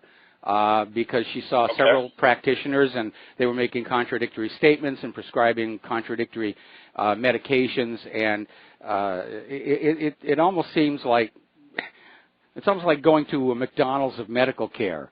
And I'm glad she's doing better. We still have to deal with the back issue, but this flu was really nasty. We were talking with a bank teller who apparently got this flu like a month ago and is still not quite over it. So the malady lingers on. Well, as you know, here in Canada we have a free health care system, but I call it death care system, because our system is not really set up to really help you. It just sort of suppress whatever problem you have, a bunch of Band-Aids here and there, and then eventually you're going to die and you're going to be one less of a statistic. It's a cynical way to look at things. Yes. But based on my experience here, through how they push pills, my doctor, she loves to write prescriptions. And every time I go to see her, she always has a newer, nicer car. Go figure. Yes. So the healthcare system, unfortunately, is pretty bad. And I'm sorry to hear that you had to go through that, but I'm glad to hear that your wife is doing much better. And I give you an update on I called a little while ago, and I told you how a social justice warrior was trying to attack my business. Yes. Over a comment that I made online. Yep. Well, I was able to remove that from my ratings, and I now have a 4.9 out of 5 star rating back onto my business. So that's a good thing. That is a good thing. And again, there need to be more safeguards regarding deliberately malicious negative ratings that don't really rate the business. It's just somebody's way of, getting even. It's amazing the lack of a sense of responsibility that is emerging in our society in the computer age. Like that guy who's thankfully going to go to prison for the hoax SWAT call, the hoax bomb call. And yeah, he is. I think a lot of this is coming out of the economic evolution, where we were talking about when I was a kid. The husband went to the job and had enough money to buy a house and take care of the family, and the mother was there parenting the children, and the father was there parenting the children when he came home from work. But today, in order to even have a house, you've got both partners in the marriage are working. They're working longer hours, and our kids are being raised by TV, movies, and video games, and I think that's one of the reasons why they behave so irresponsibly. I think it's also a lack of discipline. It's a lack of values. It's a lack of empathy. It's a lack of many things, essential values that we used to have as kids that our parents instilled in us. My dad, and I'm proudly say my dad beat me as a kid. He didn't abuse me. He beat me as a kid whenever I did something wrong. Yes. And I wouldn't be the man that I am today because of such. But I'm not allowed to beat my kids because of the way society has become. So now my kids can grow up to be spoiled brats and entitled little kids that'll think that everything is going to come to them. That's why the situation in the society has become the way it is, unfortunately. But, I mean, what can you do? I mean, look, just driving. You see how people just will push in front of you when they drive and this and this. And, I mean, it shows you, like, the reason, I mean, I'm not trying to stick up for the cops, but the reason why the cops they're just a part of the society. They're humans just like us. Mm-hmm. So they have our fuses, all of our fuses are smaller, so they can't handle dealing with people as much as they used to. Mm-hmm. Cops back in the days, you used to curse at them in their face, you call them a pig or whatever, and they'd laugh at you, and this and that. But now, good luck. Good luck trying to say anything to a cop. I mean, well, it's today not just the police. It's not just the police. I mean, the liberal snowflakes. We're literally indoctrinating young people to be offended by everything. Part of that, of course, is that you start screaming, I'm offended, and some politician can say, well, if you vote for me, I will make sure you never have to deal with that thing that offends you ever again. Everybody's way too touchy. We have too many people who define their self-esteem, their sense of self-worth, by the fact that they're always able to find something to be offended by. And so it's I'd like a mess. To thank you, Mike, for your push on. I mean, you're probably regretting the fact that Trump is the president, but he's still doing much better than the alternative. Yeah, I have to say that if Hillary had won the election, things would be a lot worse for the country, probably a lot worse for Claire and I personally. Syria wouldn't be where it is if it wasn't for him. And he didn't do anything, but the fact that he didn't do anything made it for Syria to be, and I have a beep on the other line, so I have to let you go. And I love you, Mike, and take it easy. Thank you, and good luck with your business. We're going to switch over to Terry in California. Aloha, Terry. Welcome to the show. What's on your mind? Mike, that Immigration Act of 65 y'all are talking about, I always thought it was a globalist thing to push that through. I know that there's three Zionist politicians. The main one, Jacob Javits of New York. Mm-hmm. And, of course, he might have had aid from Kennedy, because of the Zionist lobby. But after it passed, Jacob Javits was quoted as saying, open the floodgates. Let the floodgates come open. Let them in. And that's a good way to, to do what they're doing today. It's the same thing, mixing all the races together, destroying your national heritage and all that sort of thing. Yeah, and the double standard there, and we're seeing that today in Israel. Israel wants everybody else to be multicultural, but they're working right now to get the Palestinians out and have a Jewish-only Jerusalem and a Jewish-only state. And so it's a double standard. Israel thinks everybody else should have open borders, but they're closing theirs. Right. And if they can take Netanyahu and get him out of there for corruption, maybe they can keep going. Of course, they won't, and send him to The Hague along with Bush, Cheney, and Obama. I'd be happy. I would like to see that as well. I really would. All right. Well, listen, thank you very much for the phone call. We're going to let you go. And very interesting story. We've been hearing a lot about how airlines have developed a very bad attitude toward passengers, at least those in coach, and they're maltreating them, giving seats away to members of Congress, literally dragging people out of a seat they paid for to make way for a deadheading crew. It really is abusive. It's almost like they're city buses with wings on them right now. So apparently over at Logan International Airport in Boston, there was a Porter Airlines passenger jet that was supposed to fly to Toronto, and there was a mechanical problem, and they sat on the runway for 2 hours on Friday night, and then they had to basically take the plane back to the terminal, and the passengers were deplaned, and the representatives of the airlines were trying to explain there was something wrong, we can't fix it till tomorrow, we're sorry about that. Some of the people were having difficulty hearing because they didn't have a PA system set up at the gate, so they took videos of the airline spokesperson explaining what was going on. And then it got kind of weird because security basically cordoned off the passengers and said, if you do not delete those videos and show that it's deleted from the trash can, you're going to be put under arrest. That's a little out there. All right, we're going to take another phone call here. Another Terry, this one in Houston. And aloha, Terry. Welcome to the show. What's on your mind? Sorry, we lost him. He dropped. We lost him. He dropped. Okay, fine. Getting on another story about how abusive of ordinary people this society is becoming. Apparently, there's this lady, Dacia Hargrave. She's an English language arts teacher at Rennie Roast Middle Schools. And she was addressing the Vermilion Parish School Board meeting where this incident began. The teachers have not gotten a raise in a very long time, but it was announced at this board meeting that the superintendent was getting a huge pay raise. And so this teacher, Dacia, basically stood up and said, this is infuriating. We're the ones doing the work. We're the ones teaching the children.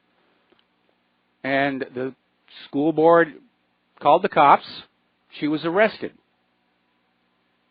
All right, let's go back to the phones here. Rob in Buffalo, aloha. Welcome to the show. What's on your mind? Hey, Mike. Just was giving you a call. I know that yesterday there was a caller. I think he was saying that, he really wants Trump to fail. He was hoping that he gets impeached and all this stuff. I think the last caller was just saying that he does definitely appreciate him over the alternative. And yes. I just wanted to say that I really think that we don't give Trump enough credit for kind of spearheading this attack on the fake news. Even some other potential candidates, even someone like a Ron Paul or Bernie. I know you've mentioned you prefer Bernie, but I can't imagine any of these people taking on the media the way that Trump is. And I think that is a huge benefit of having him in there. And yeah, that is something that's very good to happen. And of course, the way the corporate media went after him during the campaign, they've earned his wrath. And we've got to take a break for commercials. Do you have more to share with us, Rob? Yeah, I should. All right, stay on the line. I'll come right back to you. Aloha, America. Welcome back to our show here, and we're talking with Rob in Buffalo about impeaching Trump. And again, everyone's throwing that word around rather recklessly because impeachment is a specific process to be used in the event of specific events. Congress can't just impeach Trump because they don't like him. It doesn't work that way. Trump has to be first convicted of an actual crime in the House of Representatives. Then the Senate decides whether he's going to be removed from office. We saw that in the Clinton administration, where he was impeached for obstruction of justice, lying under oath, but the Senate refused to remove him. So, what's next on your list, Rob?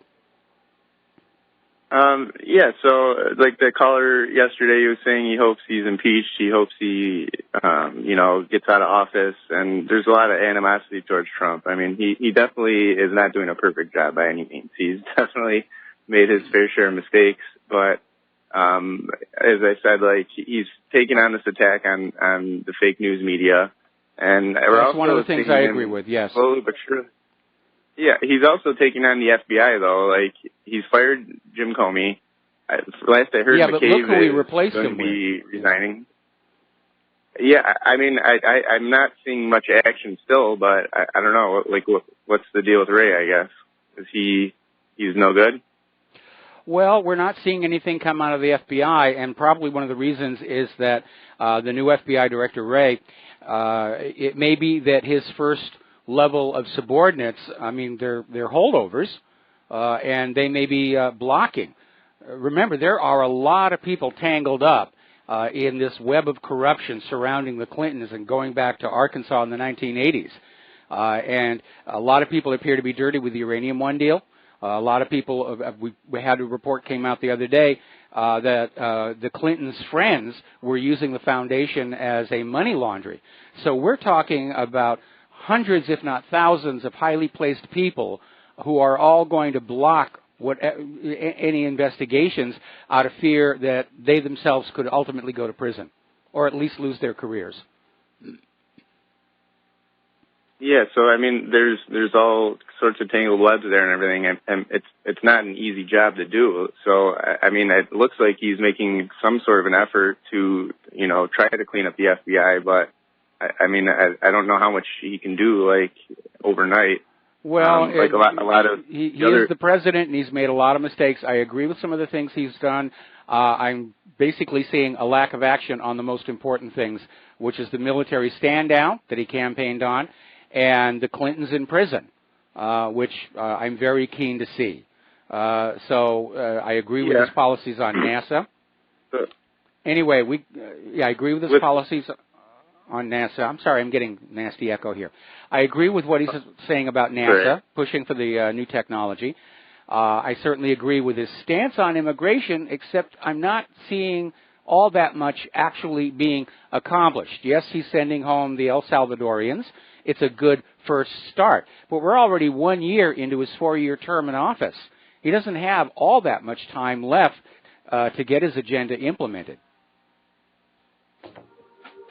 Yeah, I agree. Okay, we're going to have to let you go for station identification. We'll be right back after these few words. Have a good one.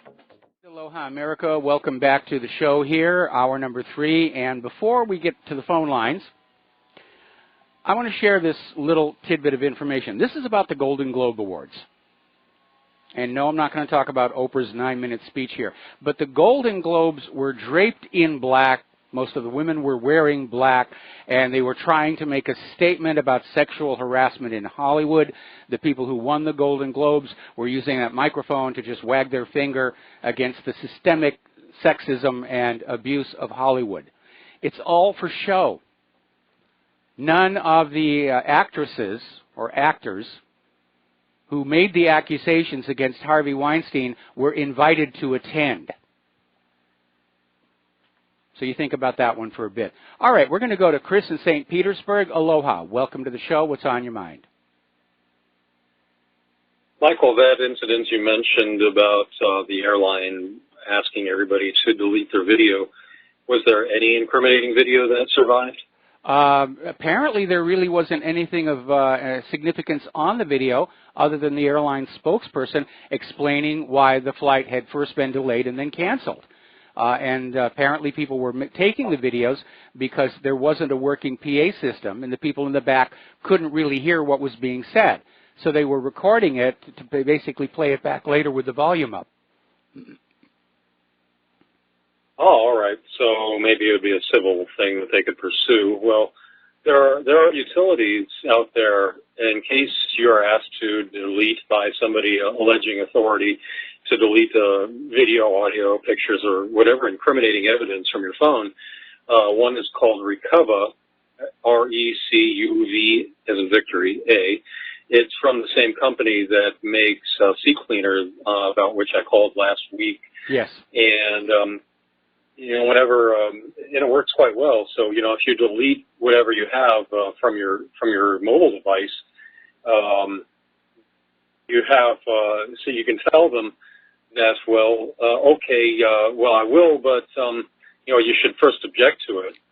And then shut down your phone to avoid recording anything else, or your mobile device to avoid recording anything else onto it, because Recuva will allow you, and other utilities will allow you to restore that as long as you haven't overwritten that original data. Of course, disk recovery or memory recovery. Yeah. So when you delete something, the data is still there. You're just deleting the index for the mobile device to be able to find it. And as long as you don't record anymore on there, like I say, shut down your phone if you're able to, shut down your mobile device, then the data will still be there as long as you don't overwrite it.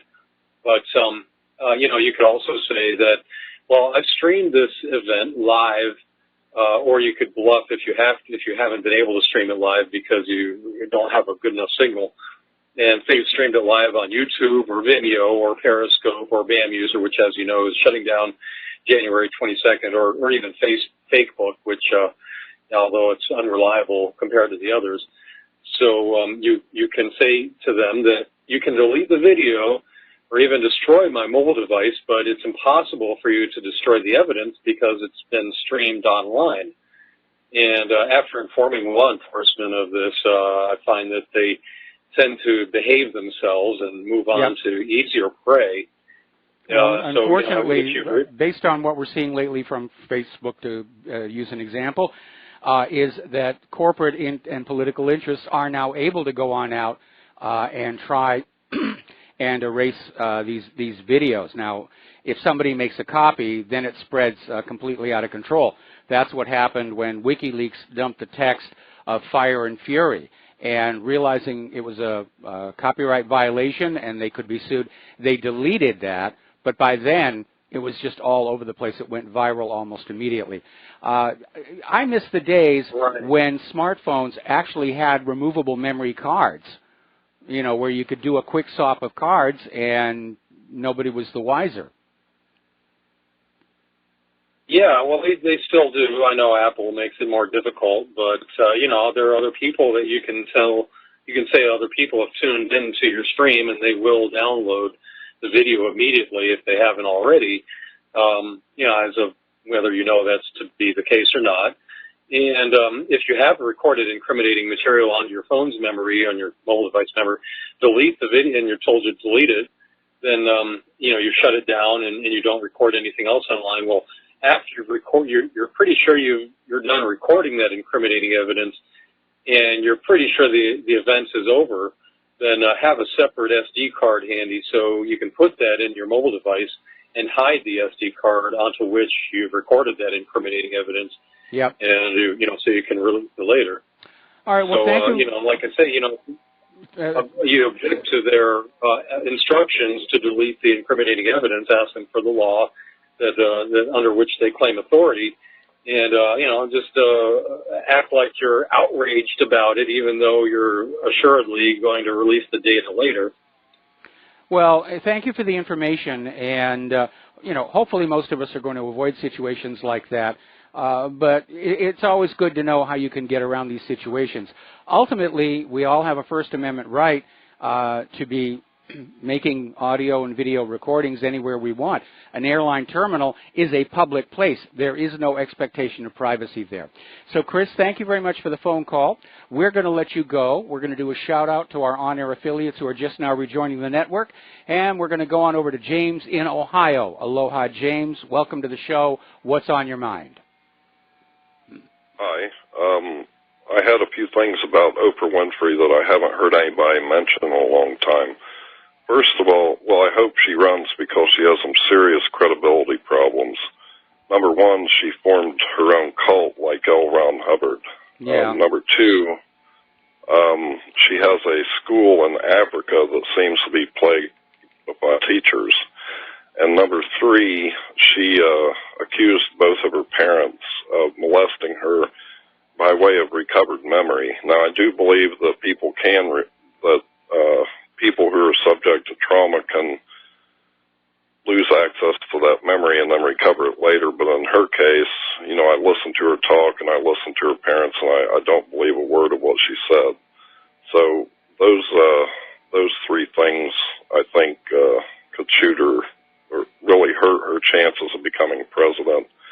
The other thing, before your other caller started talking, I was thinking, as far as, you know, like the FBI in Vegas and these police in this airport terminal, what came to mind was streaming, but I was thinking somebody should write an app so with one push you can record video and it's sent to a remote location automatically without going through any extra steps. That way, it wouldn't just be useful in cases of government trying to suppress evidence of things they didn't want people to know, but also, say a woman's about to be raped or whatever, that way they couldn't, you know, destroy the phone and destroy the evidence. Well, I know that there was a Wi-Fi headset. I wish I could remember the name of it. I've got one in the drawer.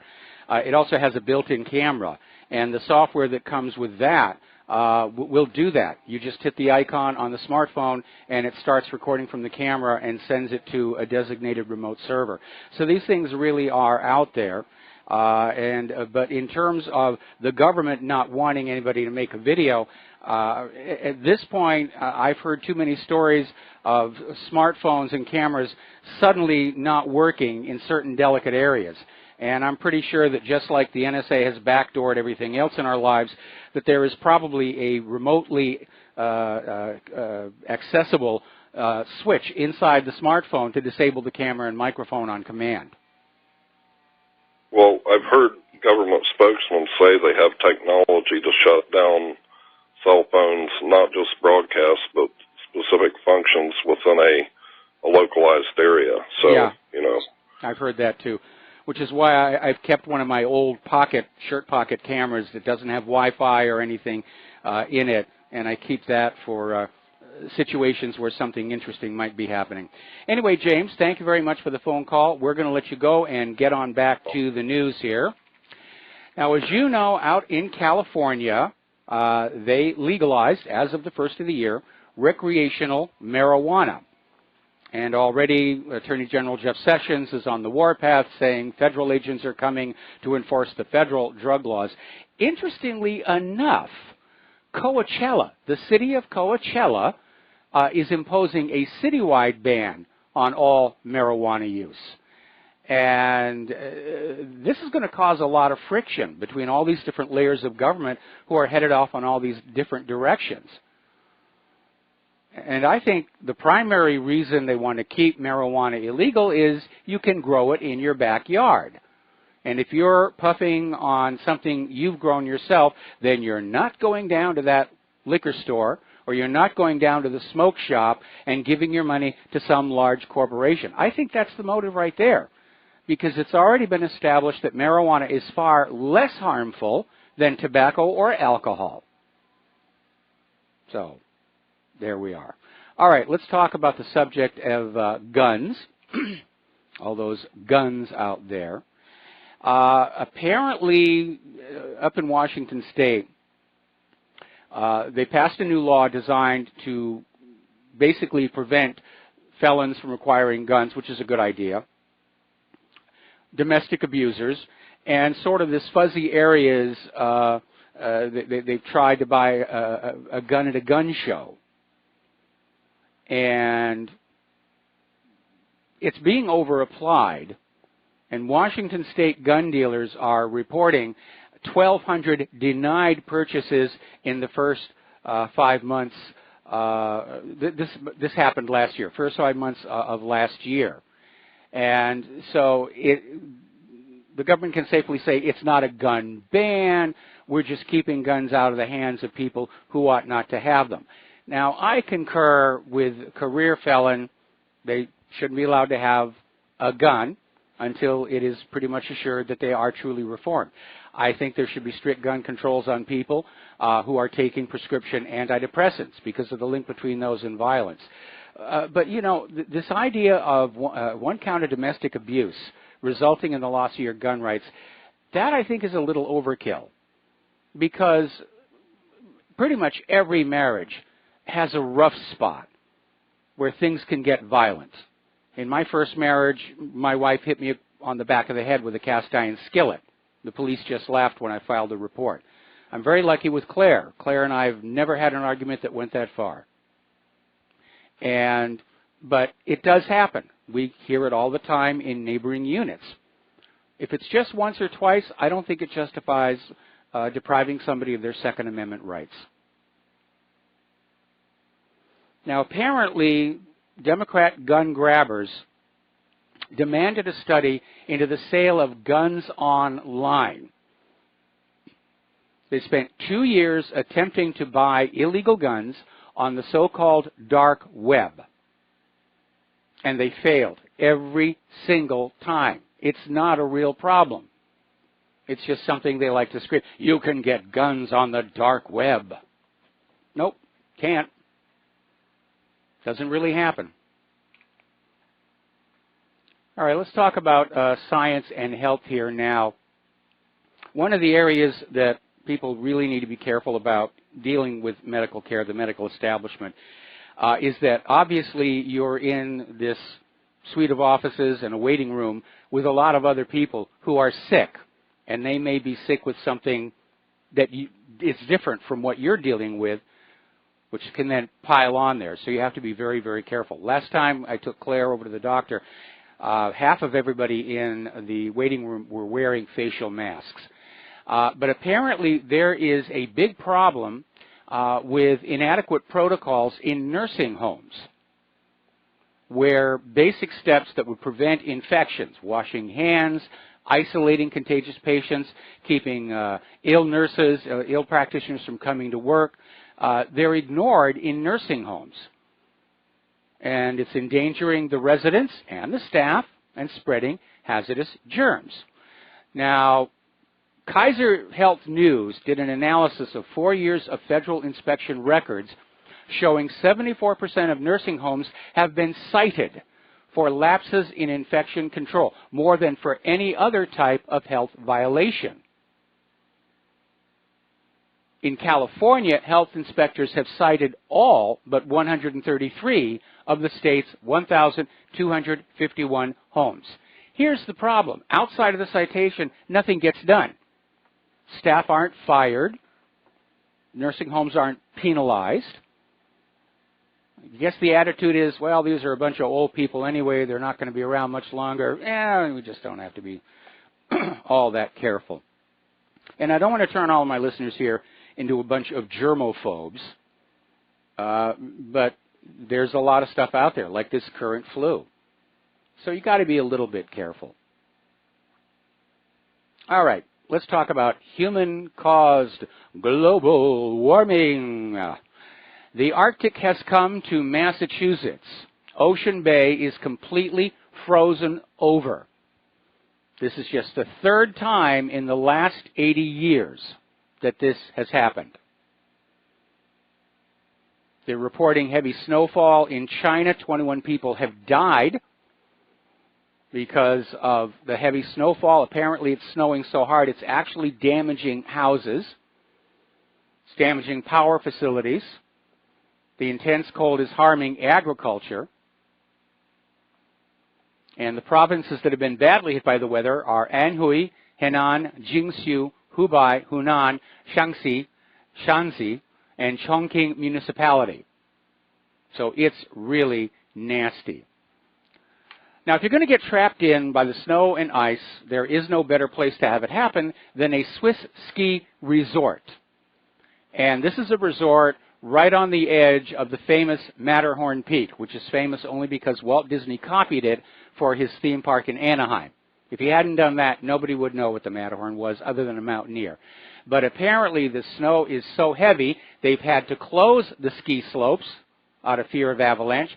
They've had to close the hiking trails, the cable cars are shut down, and the roads and train service into the nearby city of Zermatt are shut down as well. All right, we're going to go ahead and grab a phone call. Dan in Washington State, aloha. Welcome to the show. What's on your mind? Hey, thanks for taking the call. Hopefully my phone doesn't cut out here. I'm in the middle of Montana. But just curious, did you see that movie with Tom Cruise, Made in America, about the CIA smuggling drugs on Barry Seal and Aiea and Contra? No, I haven't, but it's on the pay-per-view channel now, and Claire and I are planning on watching it tonight. Okay, yeah, good. I'm just curious. Maybe give us a review of how historically accurate it was, because in the movie they showed the planes flying into Mena, Arkansas, but they didn't show anything about Bill Clinton's connection. They just showed like Bush and Reagan and Oliver North. Yeah. And then it kind of stopped there. So I just wondered what is the real history there? They just kept shipping it into Mena, Arkansas, kind of? Well, I think probably the best history that I am aware of is the book Compromised, Clinton, Bush, and the CIA, written by Terry Reid, who was part of the operation down there. And at this point, I don't think anybody knows the whole history. We all just know certain bits and pieces of it. But yes, I'll be talking about the film on the show tomorrow. Okay. All right, great. Yeah, I look forward to it. Well, thank you very much for the phone call. And we're going to let you go here. Okay, we're talking about human-caused global warming. And they're trying to rebrand. When it's actually started getting demonstrably colder, they called it climate change. And then somebody pointed out, climate changes all the time. That's the way it works. So now Al Gore has rebranded it as the climate crisis. And it may well be a crisis if some of these prognostications about solar output prove to be accurate. The crisis is just going in the opposite direction that Al Gore claimed it was. And limiting carbon dioxide is not going to stop a new mini ice age. And that's why they're still trying to say global warming is somehow causing all of this.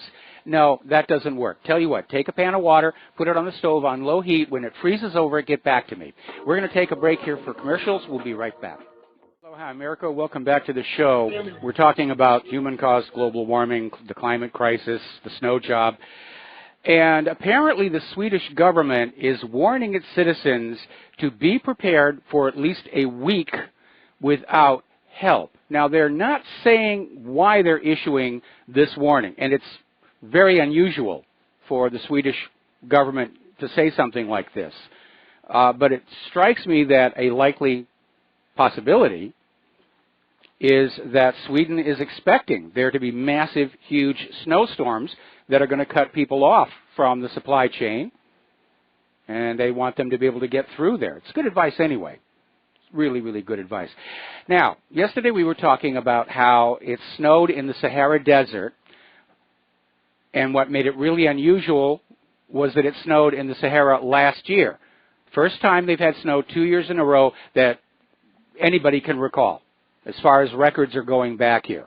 Today we're hearing that the snow on the Sahara Desert in some places measured as much as 15 inches deep. That's 1 with a 5 after it, inches of snow in the Sahara Desert. Gosh darn that.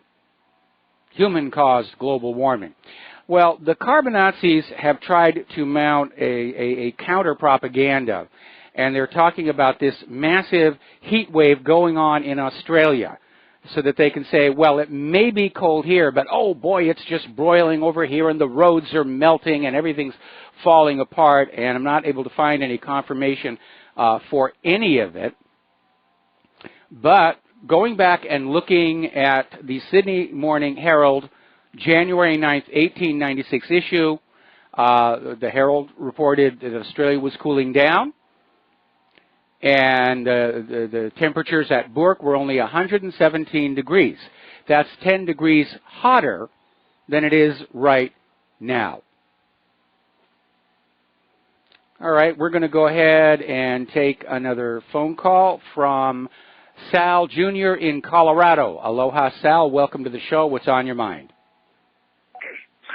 Aloha. I just have a quote for you from Al Gore. This could be the quote of the century. Okay. And he stated, "The earth is getting colder because it's getting warmer." Yes. That's what they've been trying to say for years now, ever since it obviously started getting colder, is, global warming is making for colder winters. That's in contrast with 2000 when they were saying global warming means there'll be no more snow and ice for winter. Right. So that's it. Just wanted to give you his quote. Yeah, I'd seen that the other day, and I have to admire him for his persistence, or stubbornness, or however you want to describe it. You need to remember, Al Gore is not a scientist. He's a politician. When he was in college, he got barely passing grades in the few science classes he actually took. At one point, he claimed the temperature of the Earth's core was millions of degrees, and he's off by a few zeros on that one. He's doing what politicians do. Take something that happens naturally, declare it a crisis, and sell you a solution.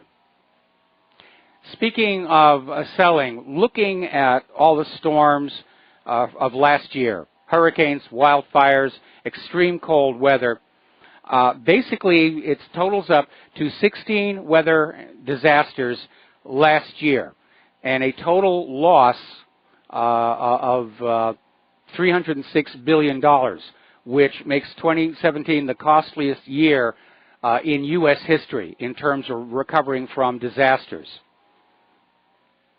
Maybe somebody up there doesn't like our country anymore because our government is behaving so badly. Now, if you use products like exfoliants, personal care products that have a little scrubbing effect, those are about to go away or drastically change.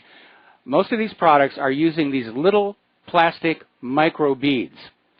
And it turns out that these beads, after they're being used, they go into the water treatment plant, they're getting out into the environment, and wildlife is eating them.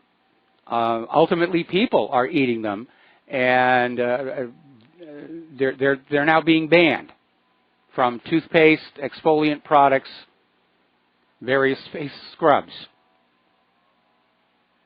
because they do harm wildlife. And it wouldn't take that much imagination to come up with something that is going to be a scrubbing surface that's edible or biodegradable.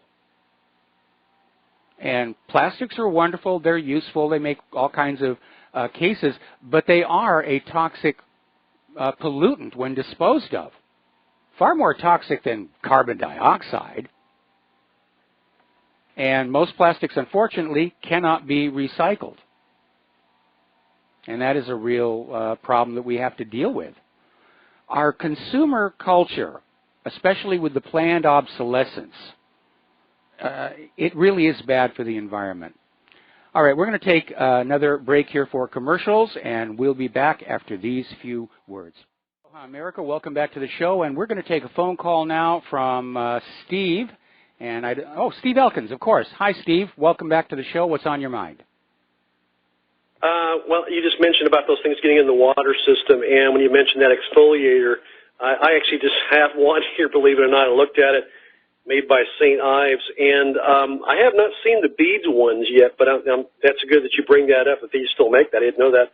But mine says walnut shell is being used nowadays, and I know when I worked in the wine industry, we used to skim off the grape seeds. The grape seeds would be crushed up and put into these exfoliator lotions and things like that. So it's let you know there's one out there on the market that has walnut seeds, walnut shell. Yeah, I think I've seen the walnut shell, ground up walnut shell scrubbing material in one of Claire's products here.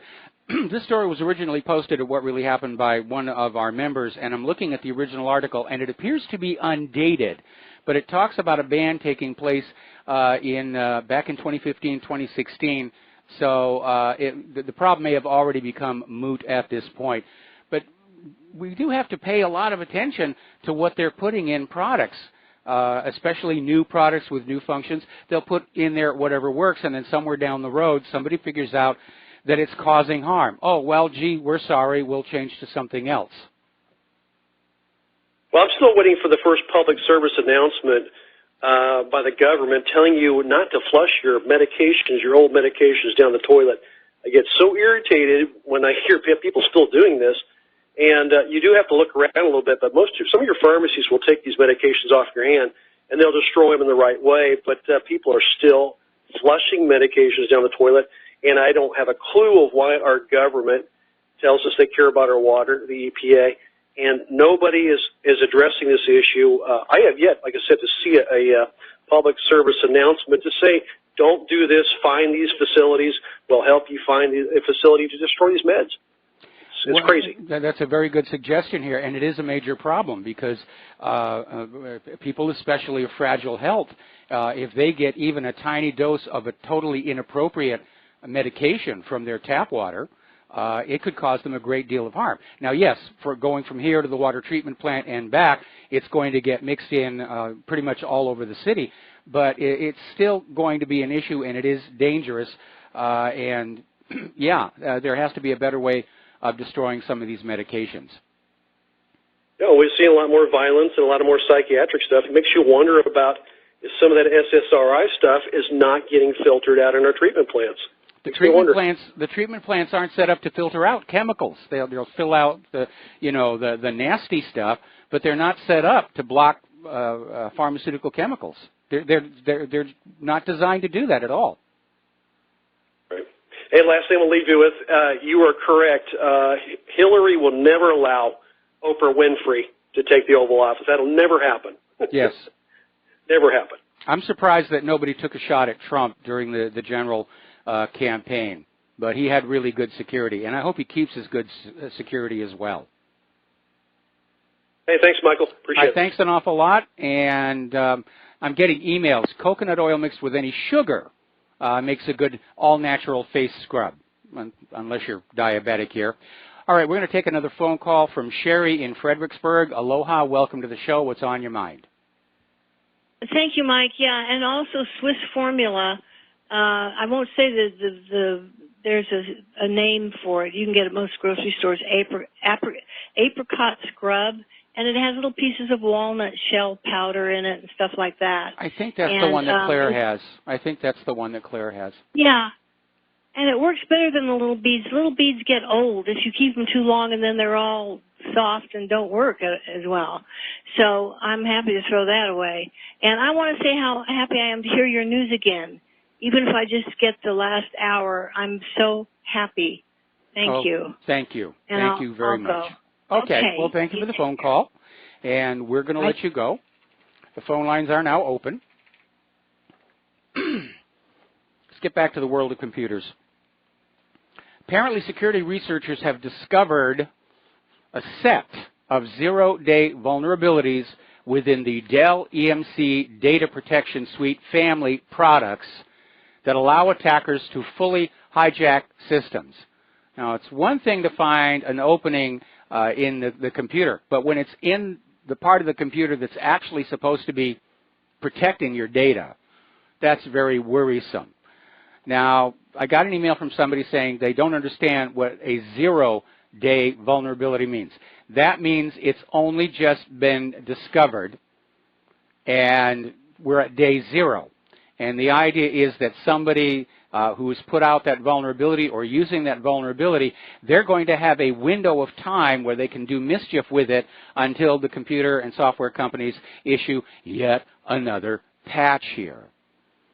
So apparently, getting on back to Dell, actually by Digital Defense was the company that found it, their vulnerability research team stumbled across a set of severe vulnerabilities that allow attackers to compromise products including Dell EMC Avamar Server, Networker Virtual Edition, and Integrated Data Protection Appliance. There are just too many of these out there. And we know that the NSA has backdoored computers in the past. Windows NT had the NSA key. I think what they're finding, especially these CPU chips, which all seem to have the same problem, the same exploit. I think these are backdoors ordered by the government. Or in the case of Intel, they're put in there by the Israeli government, because Intel has moved a lot of their operations to Israel. Now, they're having a lot of fun over at the Consumer Electronics Show. I've never actually been able to attend one myself. I certainly would like to at some point, because I like gadgets and I like toys here. And as you know, LG is showing off these concept robots for hotel workers that will basically carry luggage and clean the room and do various other things and put more people out of work. And they're having their issues over there. Not as bad as when Bill Gates tried to demonstrate plug and play and got the B-sod. But apparently over at the airport, they were going to demonstrate a passenger drone. A drone that was going to basically, a pilotless drone that would carry passengers. And unfortunately, the Surefly passenger drone was grounded by a light drizzle. And so the company said, we're concerned over safety, we're not going to demonstrate this at this time. Another robot created by LG to help users control their smart home apparently failed on stage at its Consumer Electronics Show debut. And the robot, Chloe, was meant to be the centerpiece of LG's presentation when it was supposed to show how new artificial intelligence tech could enhance the use of kitchen appliances. Instead, it just sat there blinking. It was a disastrous debut for the bot. It's all over social media. Now, Samsung has announced that starting 2 years from today, every single product they make will be able to attach to the Internet of Things, whether you like it or not. Intel, apparently trying to recover from the problems with their current chips, have announced they've had a major breakthrough in a quantum computing chip. Now, this is a 49-qubit quantum computing chip. And VR applications for content, AI self-learning, and autonomous vehicles platform. Now, for a quantum chip, 49-qubit isn't all that much, so we're kind of at the stage of the original 8080 CPU, back in the good old days. Story coming out of the Register in Great Britain, Windows 10 as a service is incoming. And it's another year, another round of updates, and the company calls this Windows as a service. Now, they're selling it as an idea that you get a constant flow of improvements and security patches, which you got anyway with your perpetual license as operating system. But we know where the computing industry wants to go. They want everything to be rented month to month, the operating system, the applications, maybe even the computer itself, to maximize their profitability. Now, here's a story coming out of Little Rock, Arkansas. That's Clinton country, people. Apparently, there is a new startup company, and it's going to be using robots to manufacture T-shirts. And apparently, it's going to make a lot of T-shirts. These robots can churn them out one every 22 seconds. So just under 3 completed T-shirts per minute. You can do the math from here on out. That's a lot of T-shirts. Now, Microsoft is gearing up here for a little bit of a collision with many well-known antivirus products. And apparently, according to an update issued this week, Microsoft is saying Windows users will not receive the January 2018 patch, security updates, or any subsequent patch, Tuesday updates, unless the antivirus program they are using becomes compatible with the patches that have been issued for Windows Meltdown and Spectre. As you know, they've had some major issues with the patches that have already gone out. They are slowing machines down, including servers, which is a class of machine you don't want to slow down. Some older machines have been bricked. They literally will not restart, will not restore, will not reinstall the operating system. So they really messed this one up here. And it's reached the point where I'm thinking, I want to turn off all updates on the machine, because the danger from Microsoft appears to be greater than the danger from the cyber criminals.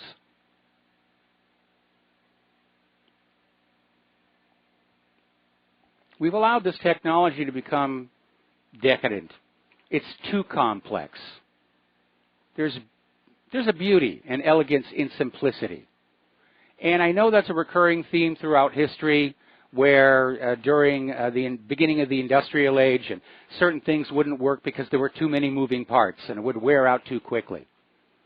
But I do think that all of this could be made a lot simpler, certainly easier for the end user to use. Speaking of the end user, Donald Trump has signed an executive order to expand broadband access in rural United States. And that will be a really, really good thing. But the latest word coming on out is that Donald Trump may be clearing the path for Julian Assange to leave London and come to the United States without fear of arrest. The U.S. government has ended its 8-year-long grand jury proceedings against WikiLeaks that included the WikiLeaks various vault releases on CIA spy technology. Now, the laws regarding this kind of information are very, very clear. If WikiLeaks had broken in to the CIA and stolen this material, they would be in serious trouble. If WikiLeaks approached somebody who worked for CIA and requested this information, that would be a crime under the Espionage Act. But if somebody just whistleblowers and sends this material to WikiLeaks, WikiLeaks is in the clear, and they are protected by the First Amendment to publish the information. And we, the American people, do have a legitimate right to know how we are being spied on by the government in violation of that Fourth Amendment. Now, over in France, they have some very strict laws regarding planned obsolescence. That is, companies putting out products that are designed to fail in a short period of time so that you are then forced to buy another one over and over and over again. Like cell phone, new cell phone every 3 years, new car every 5 years, so forth and so on. There's a wonderful documentary called Pyramids of Waste. It's also named The Light Bulb Conspiracy that talks about this, how prevalent it is in the American culture. We just sort of accept it as the way things are supposed to be. And they're not. Prior to this deliberate planned obsolescence, American companies made products that were made to last a very long time. But that's all gone away, because a product that doesn't break down or wear out is considered a business failure. France has other ideas, and French prosecutors have launched a probe on planned obsolescence in the case of the Apple iPhone. Under French law, it is a crime to intentionally shorten the lifespan of a product with the aim of making customers replace it. Now, last December, Apple admitted older iPhone models were deliberately being slowed down through the updates, another reason to turn off updates, and insisted it was because of the battery. But apparently people aren't buying that. The French investigation is being handled by the Economy Ministry's Consumer Protection Agency. This follows a legal complaint filed last month by pro-consumer group Stop Planned Obsolescence. France is the third country to investigate Apple after Israel and the United States, but the only one in which the alleged offense is a crime. Penalties could include up to 5% of annual turnover, even a jail term. Now, SpaceX has had a little bit of a setback, maybe. there was this highly classified, expensive government satellite called Zuma, and it was launched into space on a SpaceX Falcon 9 rocket from Cape Canaveral. And they're reporting it as being destroyed. Now, the bottom stage of the Falcon 9 did return in soft land. The upper stage apparently vanished. The official story is it failed to release the Zuma satellite. Now, given some of the other things the U.S. government's been doing up in space lately, what if they wanted to launch a stealth satellite and claim it didn't get there? And I know there are all kinds of hobbyists on Earth who like to track debris orbiting over them, and they might identify it. But if it is true, if that's what happened, I feel bad for the people at SpaceX because they're doing really good work. And if I were still young, I'd apply for a job over there. All right, we're going to take a break for commercials, and we'll be back with the last segment of our program today after these few words. Aloha, America. Welcome back to our show, final segment of our program today. I'm looking at this video.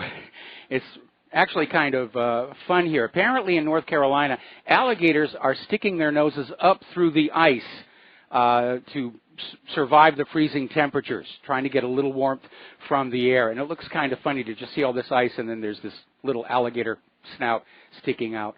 A lot of people have been writing in with their suggestions for exfoliant scrubs, sugar, salt, various other things as well. Speaking of sugar, apparently there's a sugar additive, trehalose, and it's a sugar that's added to a wide range of food products, and apparently it may have fueled the spread of 2 superbugs. And what we mean by a superbug is one that is very difficult to treat. There's no cure, they're antibiotic resistant, and so forth. So apparently this came out in the journal Nature, and it illustrates the unintended consequences of introducing otherwise harmless additives to the food supply. Well, obviously it's not harmless. Now, over in Egypt, they've just passed an anti-atheism law, meaning if you are in Egypt and you are asked, what is your religion, you're going to have to name a religion. You know, pick one, just hit a little checkbox there. And a lot of people are very concerned that this is going to force many Egyptians to basically become liars. It's not an anti-atheism law, it's an anti-honesty law. And Egypt has gone the exact opposite direction as the original U.S. government. The original U.S. government didn't want to have anything to do with religion. That's why they had that provision in the First Amendment. Congress shall make no laws respecting an institution of religion. Everybody was free to worship as they saw fit, or if they didn't see fit, they were free to go play golf. So this is a bad law. This is a very bad law.